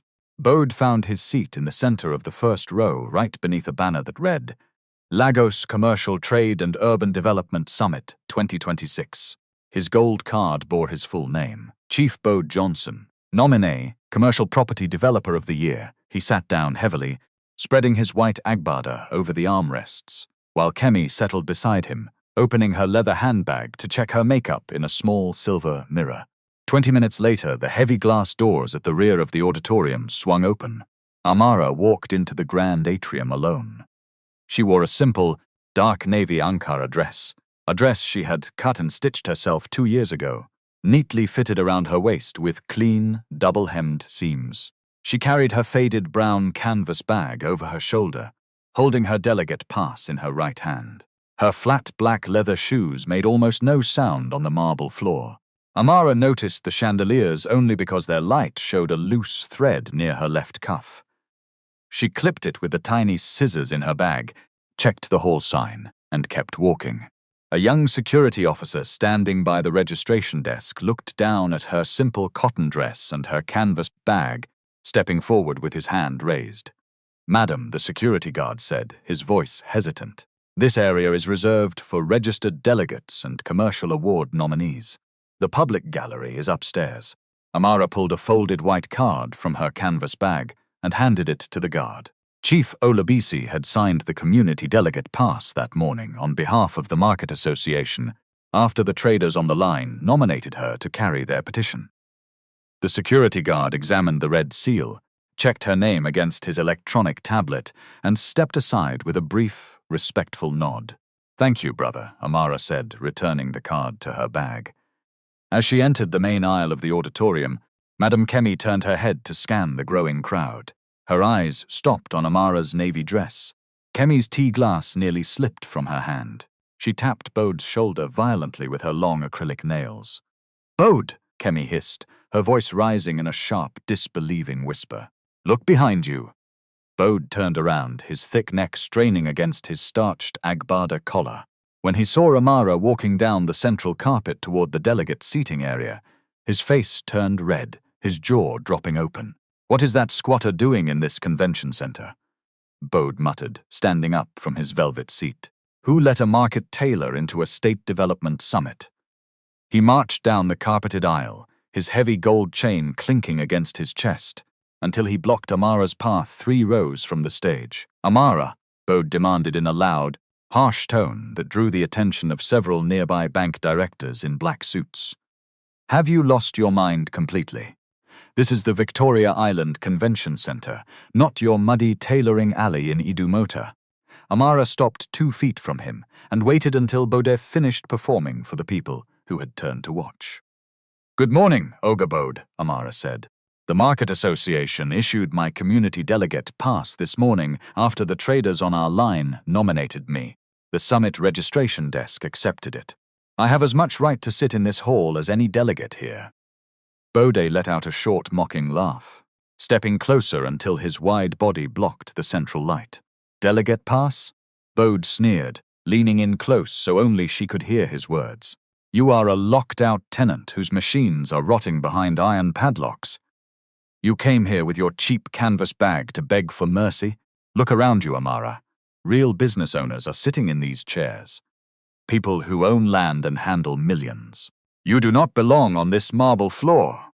Madame Kemi walked up behind Bode, her emerald dress rustling against the seats. She folded her arms, looking Amara up and down with open contempt. Save yourself the walk, Amara, Kemi added. Ogre Bode is collecting the Developer of the Year plaque on that stage today. Once he has it, every trader on your line will know whose word carries weight. Your little tailoring business is finished. Amara looked at Bode's gold watch, then at Kemi's emerald lace, and finally into Bode's narrow, arrogant eyes. She reached into her canvas bag, touched the cool plastic folder holding her 11 signed petition sheets, her camera photographs, and her stamped court receipts, and met his gaze with absolute clarity. An award built on broken padlocks and stolen receipts, Ogre Bode, Amara stated plainly, is just a piece of painted brass. When the wind blows today, we will see whose house stays standing. Before Bode could shout back, 3 deep brass chimes sounded over the hall's loudspeaker system.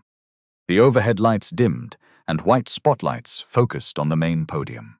Ladies and gentlemen, the master of ceremonies announced into the microphone, his voice echoing through the vast room. Please take your seats. The 2026 Lagos Commercial Trade Summit is now officially in session. We will open with the keynote address by the chairman of Balagun Enterprise Holdings. The vast hall fell quiet, the low hum of 1,200 voices dying down as the overhead spotlights adjusted their beam toward the main stage. The cool, filtered air-conditioned breeze rustled the silk banners hanging from the high ceiling, carrying the faint scent of polished mahogany and fresh roses. In the front row, Ogre Bode smoothed the thick folds of his white agbada, his heavy gold wrist chain catching the bright white light. He leaned close to Madame Kemi, a smug, greedy grin stretching across his wide face. Listen carefully, Kemi, Bode whispered, his voice thick with arrogance. Once the main speech is over, my name will be called first for the commercial development plaque. I will make sure the press photographers take pictures of us, holding the award right in front of the Trade Ministry officials. Across the 5th row, Amara sat straight in her cushioned chair, her brown canvas bag resting on her lap. She opened her blue folder, double-checking the alignment of the 11 signed petition sheets and her stamped court receipts. Her face was cool, her shoulders set firm. Bode turned his head to look back toward the middle aisles, expecting to see Amara sitting in a corner, trembling with fear. When he saw her calm eyes looking straight back at him without a single trace of hesitation, a hot rush of blood flushed his ears red. Her quiet presence on that polished floor felt like a slitting knife across his pride. He stood up from his velvet chair, ignoring the master of ceremonies, who was adjusting his papers at the microphone. Bode marched down the side aisle toward 2 tall private security guards stationed near the central exit doors, wearing dark suits and black earpieces. Guards, Bode shouted, his loud, rough voice cutting directly through the quiet hall and echoing off the high glass walls. Remove that woman immediately. He pointed a heavy, gold-ringed finger straight at Amara's face. Dozens of heads turned across the front rows. Corporate directors, bank managers, and high-ranking municipal officers paused their conversations, looking back in surprise at the disturbance. Bode took 3 heavy steps closer to Amara's row, his face twisting into a mask of cruel fury. She is a market squatter, Bode yelled, ensuring his voice reached every corner of the front section. An illiterate tailor who snuck into this convention center with forged delegate papers. She has been harassing commercial property developers in Idemota and causing trouble in the market. Madame Kemi stepped into the aisle behind him, her emerald lace dress rustling loudly against the velvet chairs. She tapped her gold bangles together, adding her sharp, shrill voice to the scene. Escort her outside to the gutter where she belongs, Kemi shouted, fanning herself furiously with her glossy program. She is disturbing an executive state gathering with her poverty. The 2 security guards stepped down the carpeted aisle, their heavy black boots thumping softly against the wool runner. The head guard, a tall man with a stern face, stopped beside Amara's chair. Madam, the guard said, reaching out a hand toward her canvas bag. "Stand up and follow us out quietly. Do not cause a scene in this summit." Amara stood and took one document from the blue folder. She held it by the top corners so the guard could read the serial number without taking the whole file from her hands. "My name is Amara," she said, clear enough for the nearest rows to hear. "I am the accredited representative of the Idumota Artisans Cooperative. The traders on my line nominated me this morning, and Chief Olabisi issued this community delegate pass at 7:30. You can verify the serial number at the registration desk. I am not a squatter." Bode let out a harsh, barking laugh, stepping closer until his wide agbada nearly brushed the guard's arm. "She is a lying tenant," Bode roared, looking around at the gathered delegates. "She owes 450,000 naira in rent, and her shop is sealed tight. Look at her cheap Ankara. She does not have a single dime to her name." Amara pulled 3 high-resolution photograph prints from her folder and handed them directly to the head security guard. "These photographs show 2 hardened steel padlocks and iron chains placed on my shop door, shortly after 1 this morning," Amara said, pointing to the timestamp. "I received no possession order. I have brought the rent records, the earlier notice, the response Bode tore up, and statements from other traders. The dispute is now with the proper authorities." The security officer checked the delegate serial number against his tablet again, then looked at the petition attached behind it. Whatever dispute Bode had with Amara, Summit Security was not going to decide a tenancy case in the aisle. The officer lowered his arm and stepped back. "We cannot eject an accredited delegate holding a verified trade petition, sir," the guard said quietly to Bode. Bode's jaw dropped in disbelief. His chest heaved against his starched agbada as his eyes bulged with rage. "Are you mad?" Bode screamed, his voice cracking with embarrassment, as several delegates began whispering among themselves. "I am Chief Bode Johnson. I am the primary nominee for Developer of the Year. I will have your security company blacklisted across this state before sunset." Amara looked directly into Bode's trembling eyes, her face calm and unyielding. "A real developer should have proper papers, Bode," Amara said. "He should not need men in a yellow minibus and chains on a tailor's door after midnight." Bode stepped forward, his fist clenching as if he meant to strike her right there on the carpet. But Kemi caught his arm, her face pale under her heavy makeup, as she noticed 2 state television cameras turning their long lenses toward the aisle. "Bode, stop," Kemi hissed in an urgent, terrified whisper. "The cameras are watching. Let it go for now. When the chairman finishes his speech and you receive your award, we will have the police arrest her at the main gate." Bode swallowed hard, his face burning dark red. He pointed his finger 2 inches from Amara's nose, his breath coming in fast, angry gasps. "Enjoy your small drama, Amara," Bode growled under his breath. "After this summit, you will not even have a mat to sleep on in Lagos State." He turned around and marched back down the aisle, his white agbada swaying violently as he slammed himself back into his front row seat. Kemi sat beside him, her hands trembling as she grabbed her water glass. Amara sat back down calmly in her chair. She smoothed her blue folder across her knees, her heart beating with a steady, peaceful rhythm. On stage, the master of ceremonies stepped back to the brass microphone, adjusting his tie as the main spotlight flared bright white. "Ladies and gentlemen," the speaker announced, his voice reverberating through the vast hall, "please welcome our keynote speaker, Mr. Da Balagan, Executive Chairman of Balagan Enterprise Holdings."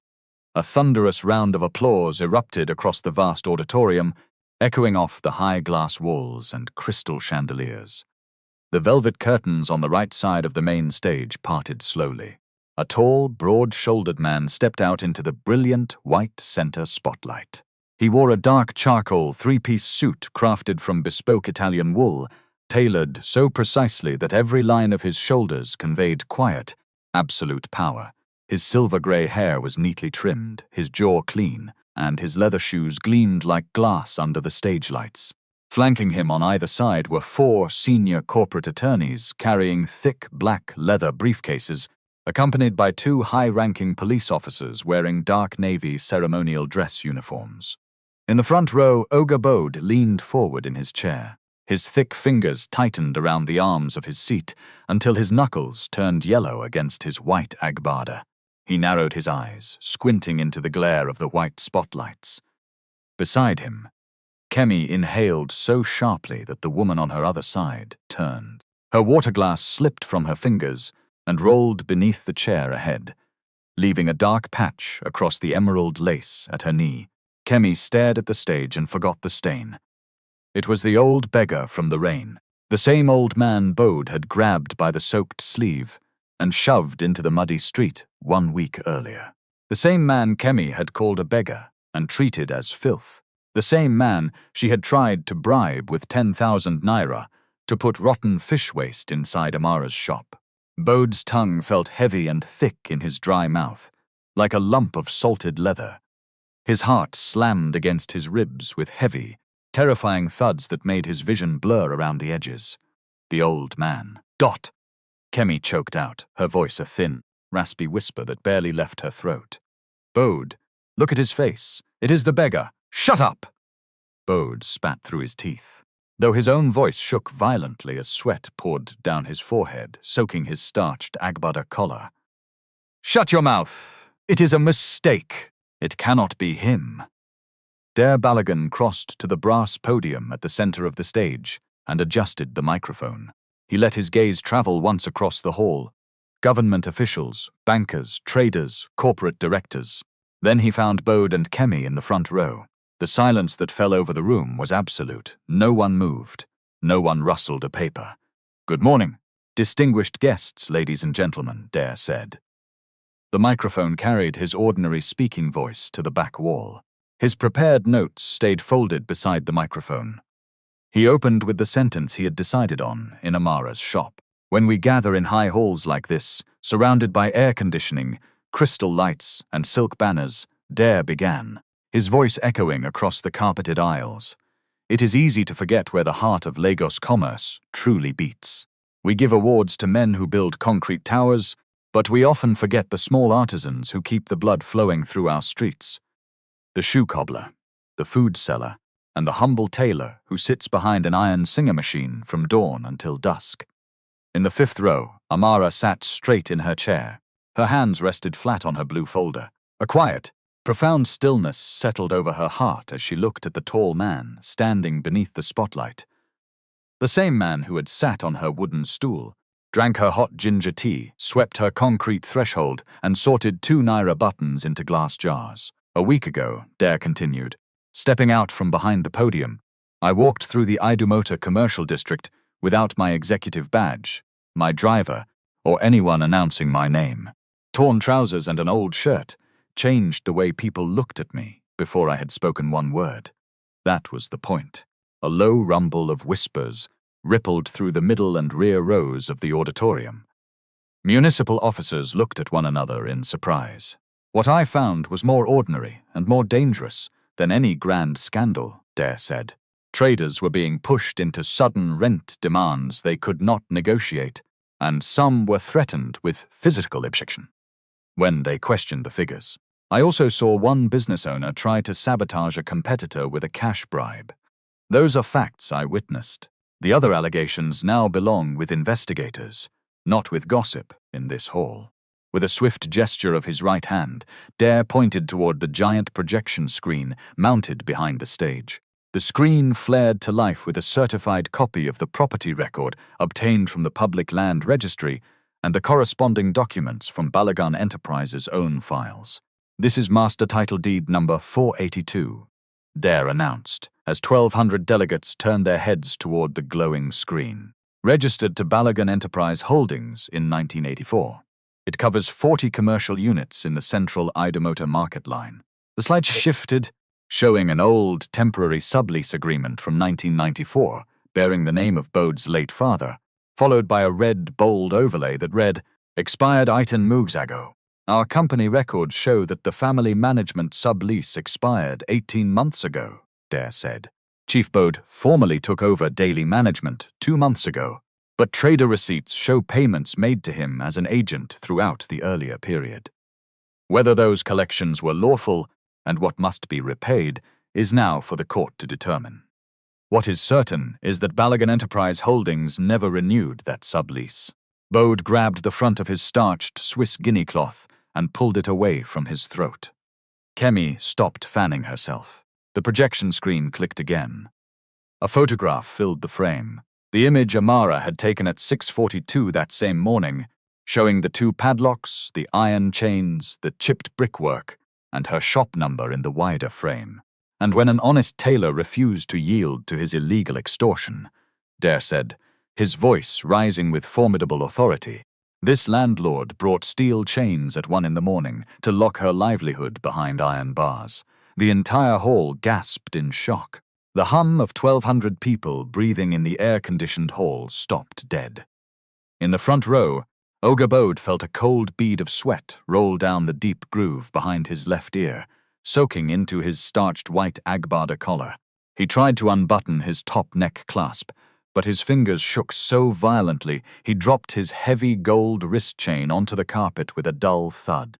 Dare let the room settle before turning from Bode to the woman beside him, and beside Chief Bode Johnson sits Madame Kemi, Dare said, his deep voice carrying through the speakers into every corner of the hall. Owner of Kemi's luxury fashion house on Idumota Street. A second slide appeared. It showed copies of supplier invoices from Kemi's boutique, beside a short letter from counsel, confirming that the documents had been referred to the appropriate customs and consumer protection authorities. I will not stand here and pronounce her guilty of an import offense, Dare continued. That is not my power. But several invoice numbers supplied to our investigators match consignments already under regulatory query, and the agency has confirmed an active file. The investigators will decide what the goods are and whether duties were paid. My company will not hide that referral, simply because she was nominated for an award. Kemi shrank back into her velvet seat. Her gold bangles clattered together as she pulled her emerald silk dress over her knees, her face turning dark red beneath her heavy makeup. 6 days ago, Dare said, looking directly at her, Madame Kemi offered me 10,000 naira to put a bag of rotten fish waste inside Amara's workshop before an environmental inspection. I heard the offer myself. I refused it myself. Her shop assistant was there. That part does not require a customs manifest. A sharp gasp traveled through the middle rows of the auditorium. 2 female bank directors sitting 3 seats away from Kemi pulled their leather handbags away from her chair, looking at her with open, bitter disgust. You lie, Kemi shrieked, her voice cracking as she stood up from her seat, her painted fingers pointing wildly toward the stage. You are an old beggar. You snuck into my street to spy on me. 2 police officers who had been waiting with the summit's security team moved down the short carpeted stairs. They were not Dare's guards. Earlier that morning, investigators had obtained authority to take Bode into custody in connection with suspected forged property documents and the complaints already recorded by the traders. 1 officer carried the paperwork in a blue folder. Chief Bode Johnson, the first officer said, stopping in front of his row. You are named in this warrant. You are to come with us in connection with the property document investigation and the complaints made by tenants on the Idumota line. You will be given the details of the allegations and access to counsel at the station. Bode's knees buckled under his heavy body. He grabbed the velvet back of the chair in front of him, his white agbada tearing at the shoulder seam as he tried to push himself backward. Wait! Bode yelled, his eyes wide with terror as sweat poured down his cheeks into his mouth. Listen to me. It was Kemi. She brought the cash deposit. She paid me extra to push Amara out of that corner. I was only managing the street. Shut your mouth, you foolish coward! Kemi screamed back at him, her voice turning shrill as she backed away down the side aisle, her high heels twisting against the wool carpet. You took my money. You signed the paper. The officers stepped between them. When Bode tried to push past the row, 1 officer restrained him and secured his right wrist. Kemi backed away, suddenly aware that 2 regulatory officers at the side of the hall were also waiting to speak with her about the import invoices. Madam Kemi, one of the officers said, We have a preservation notice relating to the inventory at your Idumota premises. The goods are not to be sold or moved until the inspection team completes its count. You will receive a copy and may contact your lawyer." The auditorium watched as Bode, who had arrived expecting an award, was led down the main aisle with an officer on either side. Kemi followed a few minutes later with the regulatory team, clutching the yellow notice so tightly that its edge bent beneath her thumb. The cameras did not need anybody to tell them where to point. When the heavy rear exit doors swung shut behind them, the hall settled into a deep, quiet calm. Dar Balogun stood at the edge of the stage. He turned his eyes toward the fifth row, looking straight at Amara. "Amara," Dare said into the microphone, and for the first time that morning, he sounded like the man from the wooden stool. "Please come forward." Amara tucked the blue folder under her arm and walked down the central aisle with her brown canvas bag against her hip. Camera flashes bounced off the brass rail at the stage. She kept one hand on the folder. Those 11 statements mattered more to her than the photographs being taken. She climbed the carpeted stairs and stopped beside Dare. Under the stage lights, one sleeve of her navy Ankara dress still carried a faint chalk mark from the workshop. This woman was given a rent demand 3 times her previous annual figure, and later found chains across her door, Dare told the hall. In the middle of that pressure, she also found 500,000 naira on her cutting table with no identifiable owner. She logged it, handed it into the Market Association for safekeeping, took a receipt, and went back to work. He turned to face her, his dark eyes shining with profound respect. "True honor is not found in gold chains or starched agbadas, my daughter," Dare said.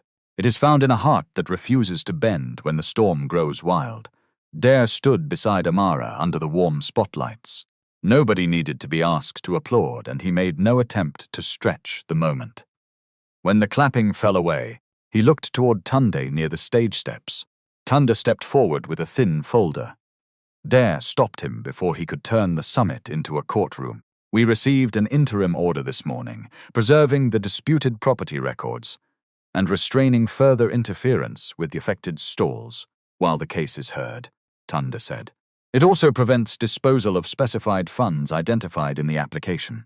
It does not decide guilt, and it does not decide the final refund. The traders will still have to prove what each person paid." A low murmur of deep approval swept through the delegates in the front rows. Several market union representatives nodded their heads in agreement. "The preliminary schedule compiled from receipts comes to a little over 8.4 million naira across 32 traders," Tunde continued. "Independent accountants will reconcile those receipts against bank records and the tenancy documents. Any restitution will follow the court process or a lawful settlement. That takes time, and every trader will still need to prove his or her figure." By late afternoon, a joint inspection team had inventoried Kemi's boutique under the preservation notice. Goods tied to the questioned invoices were segregated and documented rather than simply declared counterfeit on site. Her shop remained closed while the relevant agencies checked the import records and product claims. What followed would take weeks, not one dramatic afternoon. "Justice in a civil society," Dare said softly into the brass microphone, turning to face the camera lenses, "is not about breaking a person's bones in anger. It is about restoring what was stolen, holding power accountable to the law, and ensuring that the ground beneath an honest worker's feet remains firm." On Saturday morning at 8:15, the sun rose over Idumota Market in a clear blue sky. Amara had slept for barely 3 hours. Mr. Adeyemi's inspection was due before noon, and the last 20 shirts were still trapped inside the shop.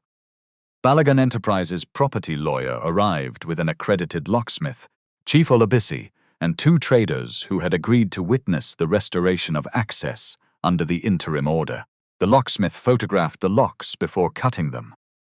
2 metallic snaps later, the chain dropped onto the damp pavement. A crowd of market women had gathered along the narrow lane.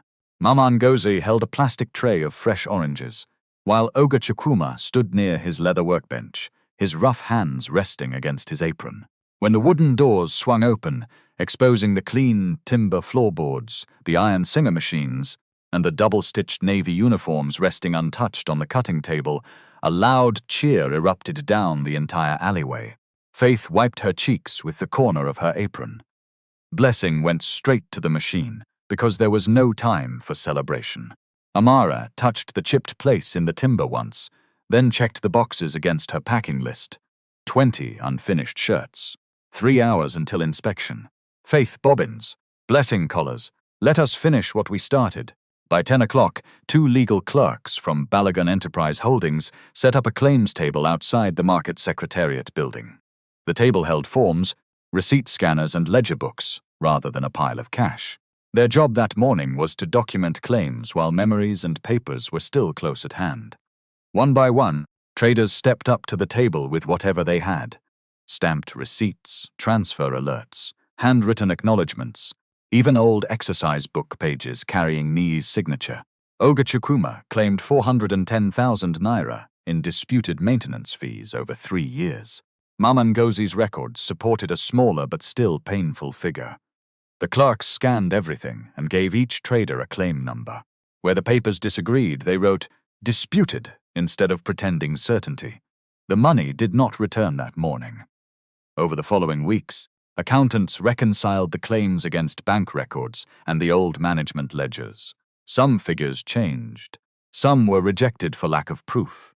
Most of the documented overcharges were eventually resolved through a court-supervised settlement and paid from preserved funds.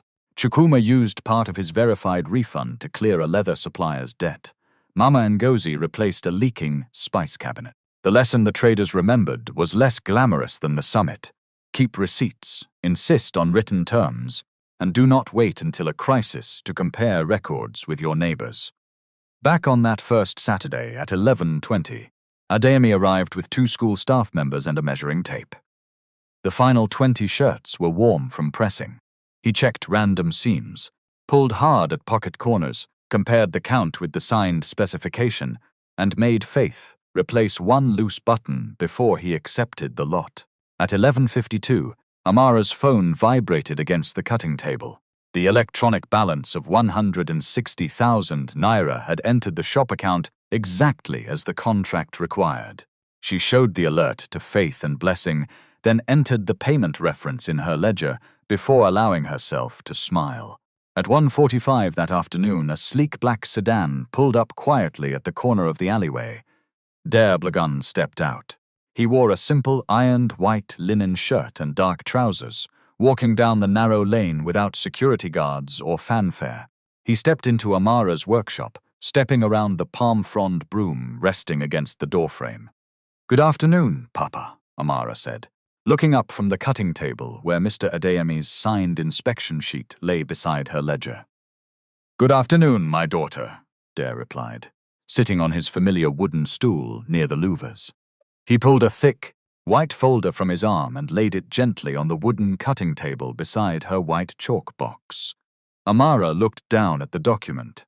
It bore the gold-embossed crest of Beggar Enterprise and Logistics Holdings. "What is this, Papa?" she asked. "This is a phased supply agreement and a cooperative development proposal," Dare said. Beggar Enterprise operates 12 subsidiary companies across Nigeria, employing more than 2,400 drivers, warehouse staff, and security personnel. Across the group, we buy roughly 6,000 uniform sets a year. No sensible procurement team will hand all of that to a 3-person workshop tomorrow morning. So the first order is smaller. If your quality and delivery hold, the volume increases in stages. He tapped his long finger against the paper. The group board has approved up to 14 million naira in seed funding for equipment, training, rent on adjoining workspace, and working capital, he continued. The money goes to the cooperative account against a budget and milestones, not into your personal pocket. You will lead the Idumota Artisanal Textile Cooperative, train young apprentices on paid placements, and build capacity order by order. If the cooperative fails a quality audit, we stop. If it succeeds, you earn the next tranche. Amara read the first page twice. 14 million sounded enormous until she saw the budget beneath it. Industrial machines, electrical work, rent insurance, cotton inventory, wages, training, tax, and contingency. Suddenly, the number looked less like treasure and more like responsibility. 14 million naira, Amara repeated, then looked at the budget again. "It is not a reward for returning my envelope," Dare said. If I paid you 14 million naira because you passed a private test, I would be doing business with sentiment. Your school order is the first proof that you can deliver. The funding gives you a chance to prove the rest with proper accounts, wages, and quality control. Amara reached for her blue ballpoint pen. She signed her full name at the bottom of the master contract, applied her metal shop stamp in dark ink, and shook Dare's hand with a firm, unyielding grip. Outside the window, Faith and Blessing were laughing as they packed the last school uniform box. The sun shone bright across the zinc roofs of Idu Motor Market, warming the brick walls, while the steady, rhythmic click-clack of the Singer sewing machine echoed down the lane like a song that would never end. 6 months later, the cooperative had grown sideways and upstairs. Amara kept her original 12-square-meter shop, rented the 2 adjoining ground-floor units, and took an upstairs room for cutting, records, and training. Electricians rewired the line for industrial machines. The old red plaster had been painted cream, and 12 machines now worked in staggered shifts, their motors rising and falling beneath the ordinary noise of Idu Motor Market. The 14 million naira facility had arrived in stages.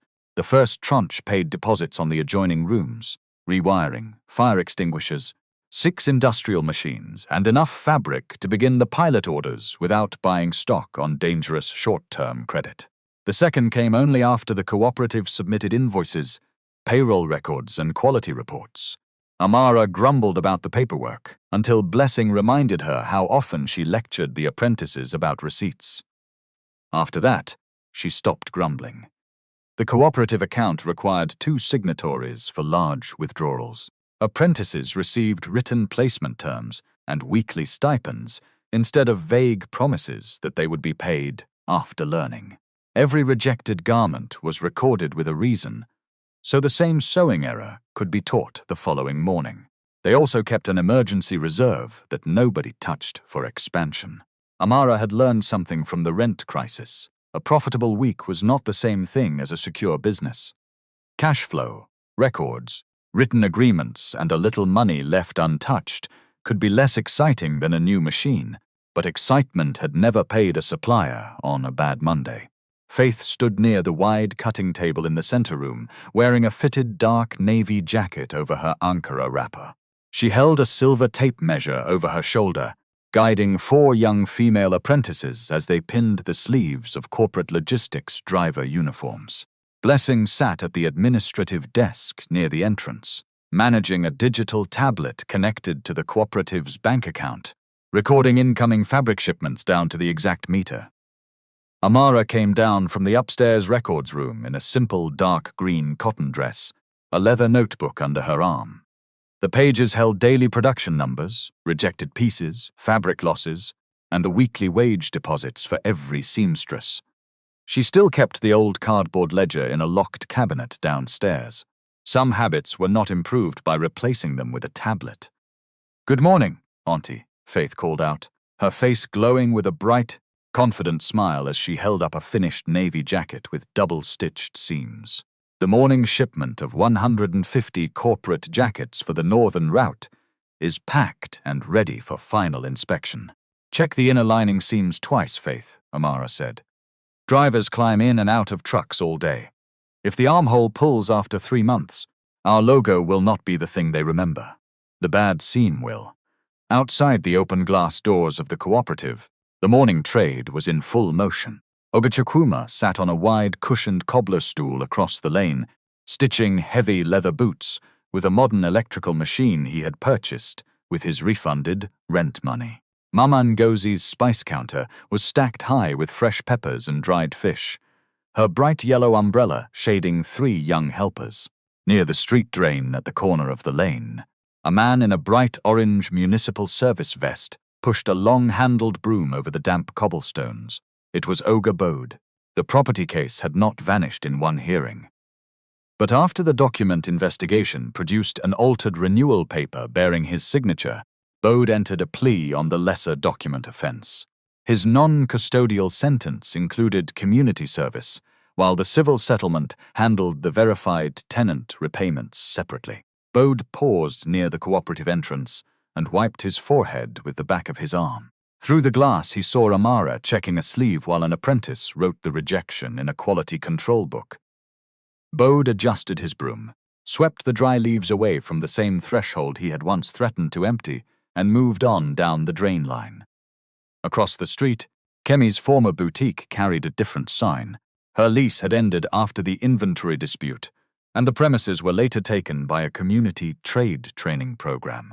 The regulatory case had proved some goods misdeclared and others merely cheap rather than illegal, an unglamorous distinction that mattered in the final paperwork. Kemi lost the luxury storefront, paid the assessed penalties, and took an inventory job with a textile wholesaler outside the market while the remaining claims were resolved. For the first time in years, every item she received had to match a stock sheet someone else could audit. At 10:30, an old gentleman walked down the alleyway. He wore a simple ironed white cotton shirt, dark trousers, and comfortable walking shoes. He carried no briefcase, no security detail, and no corporate banner. It was Dare Balogun. He stepped over the threshold of the cooperative, stopping near the front window frame where he had once sat on a weathered wooden stool, sorting 2 naira plastic buttons into glass jars. "Good morning, my daughter," Dare said, his deep voice rich with quiet satisfaction. "Good morning, Papa," Amara replied, stepping out from behind her desk with a genuine smile. She poured a hot mug of ginger tea from a red thermos and set it on the wooden table beside him, exactly as she had done on that cold, rainy afternoon 6 months ago. Dare took a sip of ginger tea and looked around the room. 12 machines were running. 2 more sat idle while their operators checked a cutting error against the pattern. "You have built something larger than that old stall," Dare said. Amara smiled. "We built it on records, Papa. Truth helps. Receipts help truth survive an argument." Dare laughed once and set the mug down. On the training wall behind Amara, 3 lessons were written in blue marker for the new apprentices. Cost your work before accepting it. Keep copies of every payment. Never sign a paper you have not read. Sewing occupied the rest of the board. People in the market still argued about the week. Dare came in torn trousers. Some said Amara had been lucky. She agreed with them. Luck had put a powerful man on her street. Luck had also put rain in the gutter, a school contract on her table, and a landlord's chain across her door. None of those things had filled out a ledger, finished a uniform, or made 11 frightened traders sign their names together. The chipped enamel mug from that first rainy afternoon remained in Amara's cupboard. She could have replaced it 100 times. She never did. When Dare visited, she served his ginger tea in that mug, and nobody in the cooperative treated it as anything special. It was only a cup. The person holding it was the part that mattered.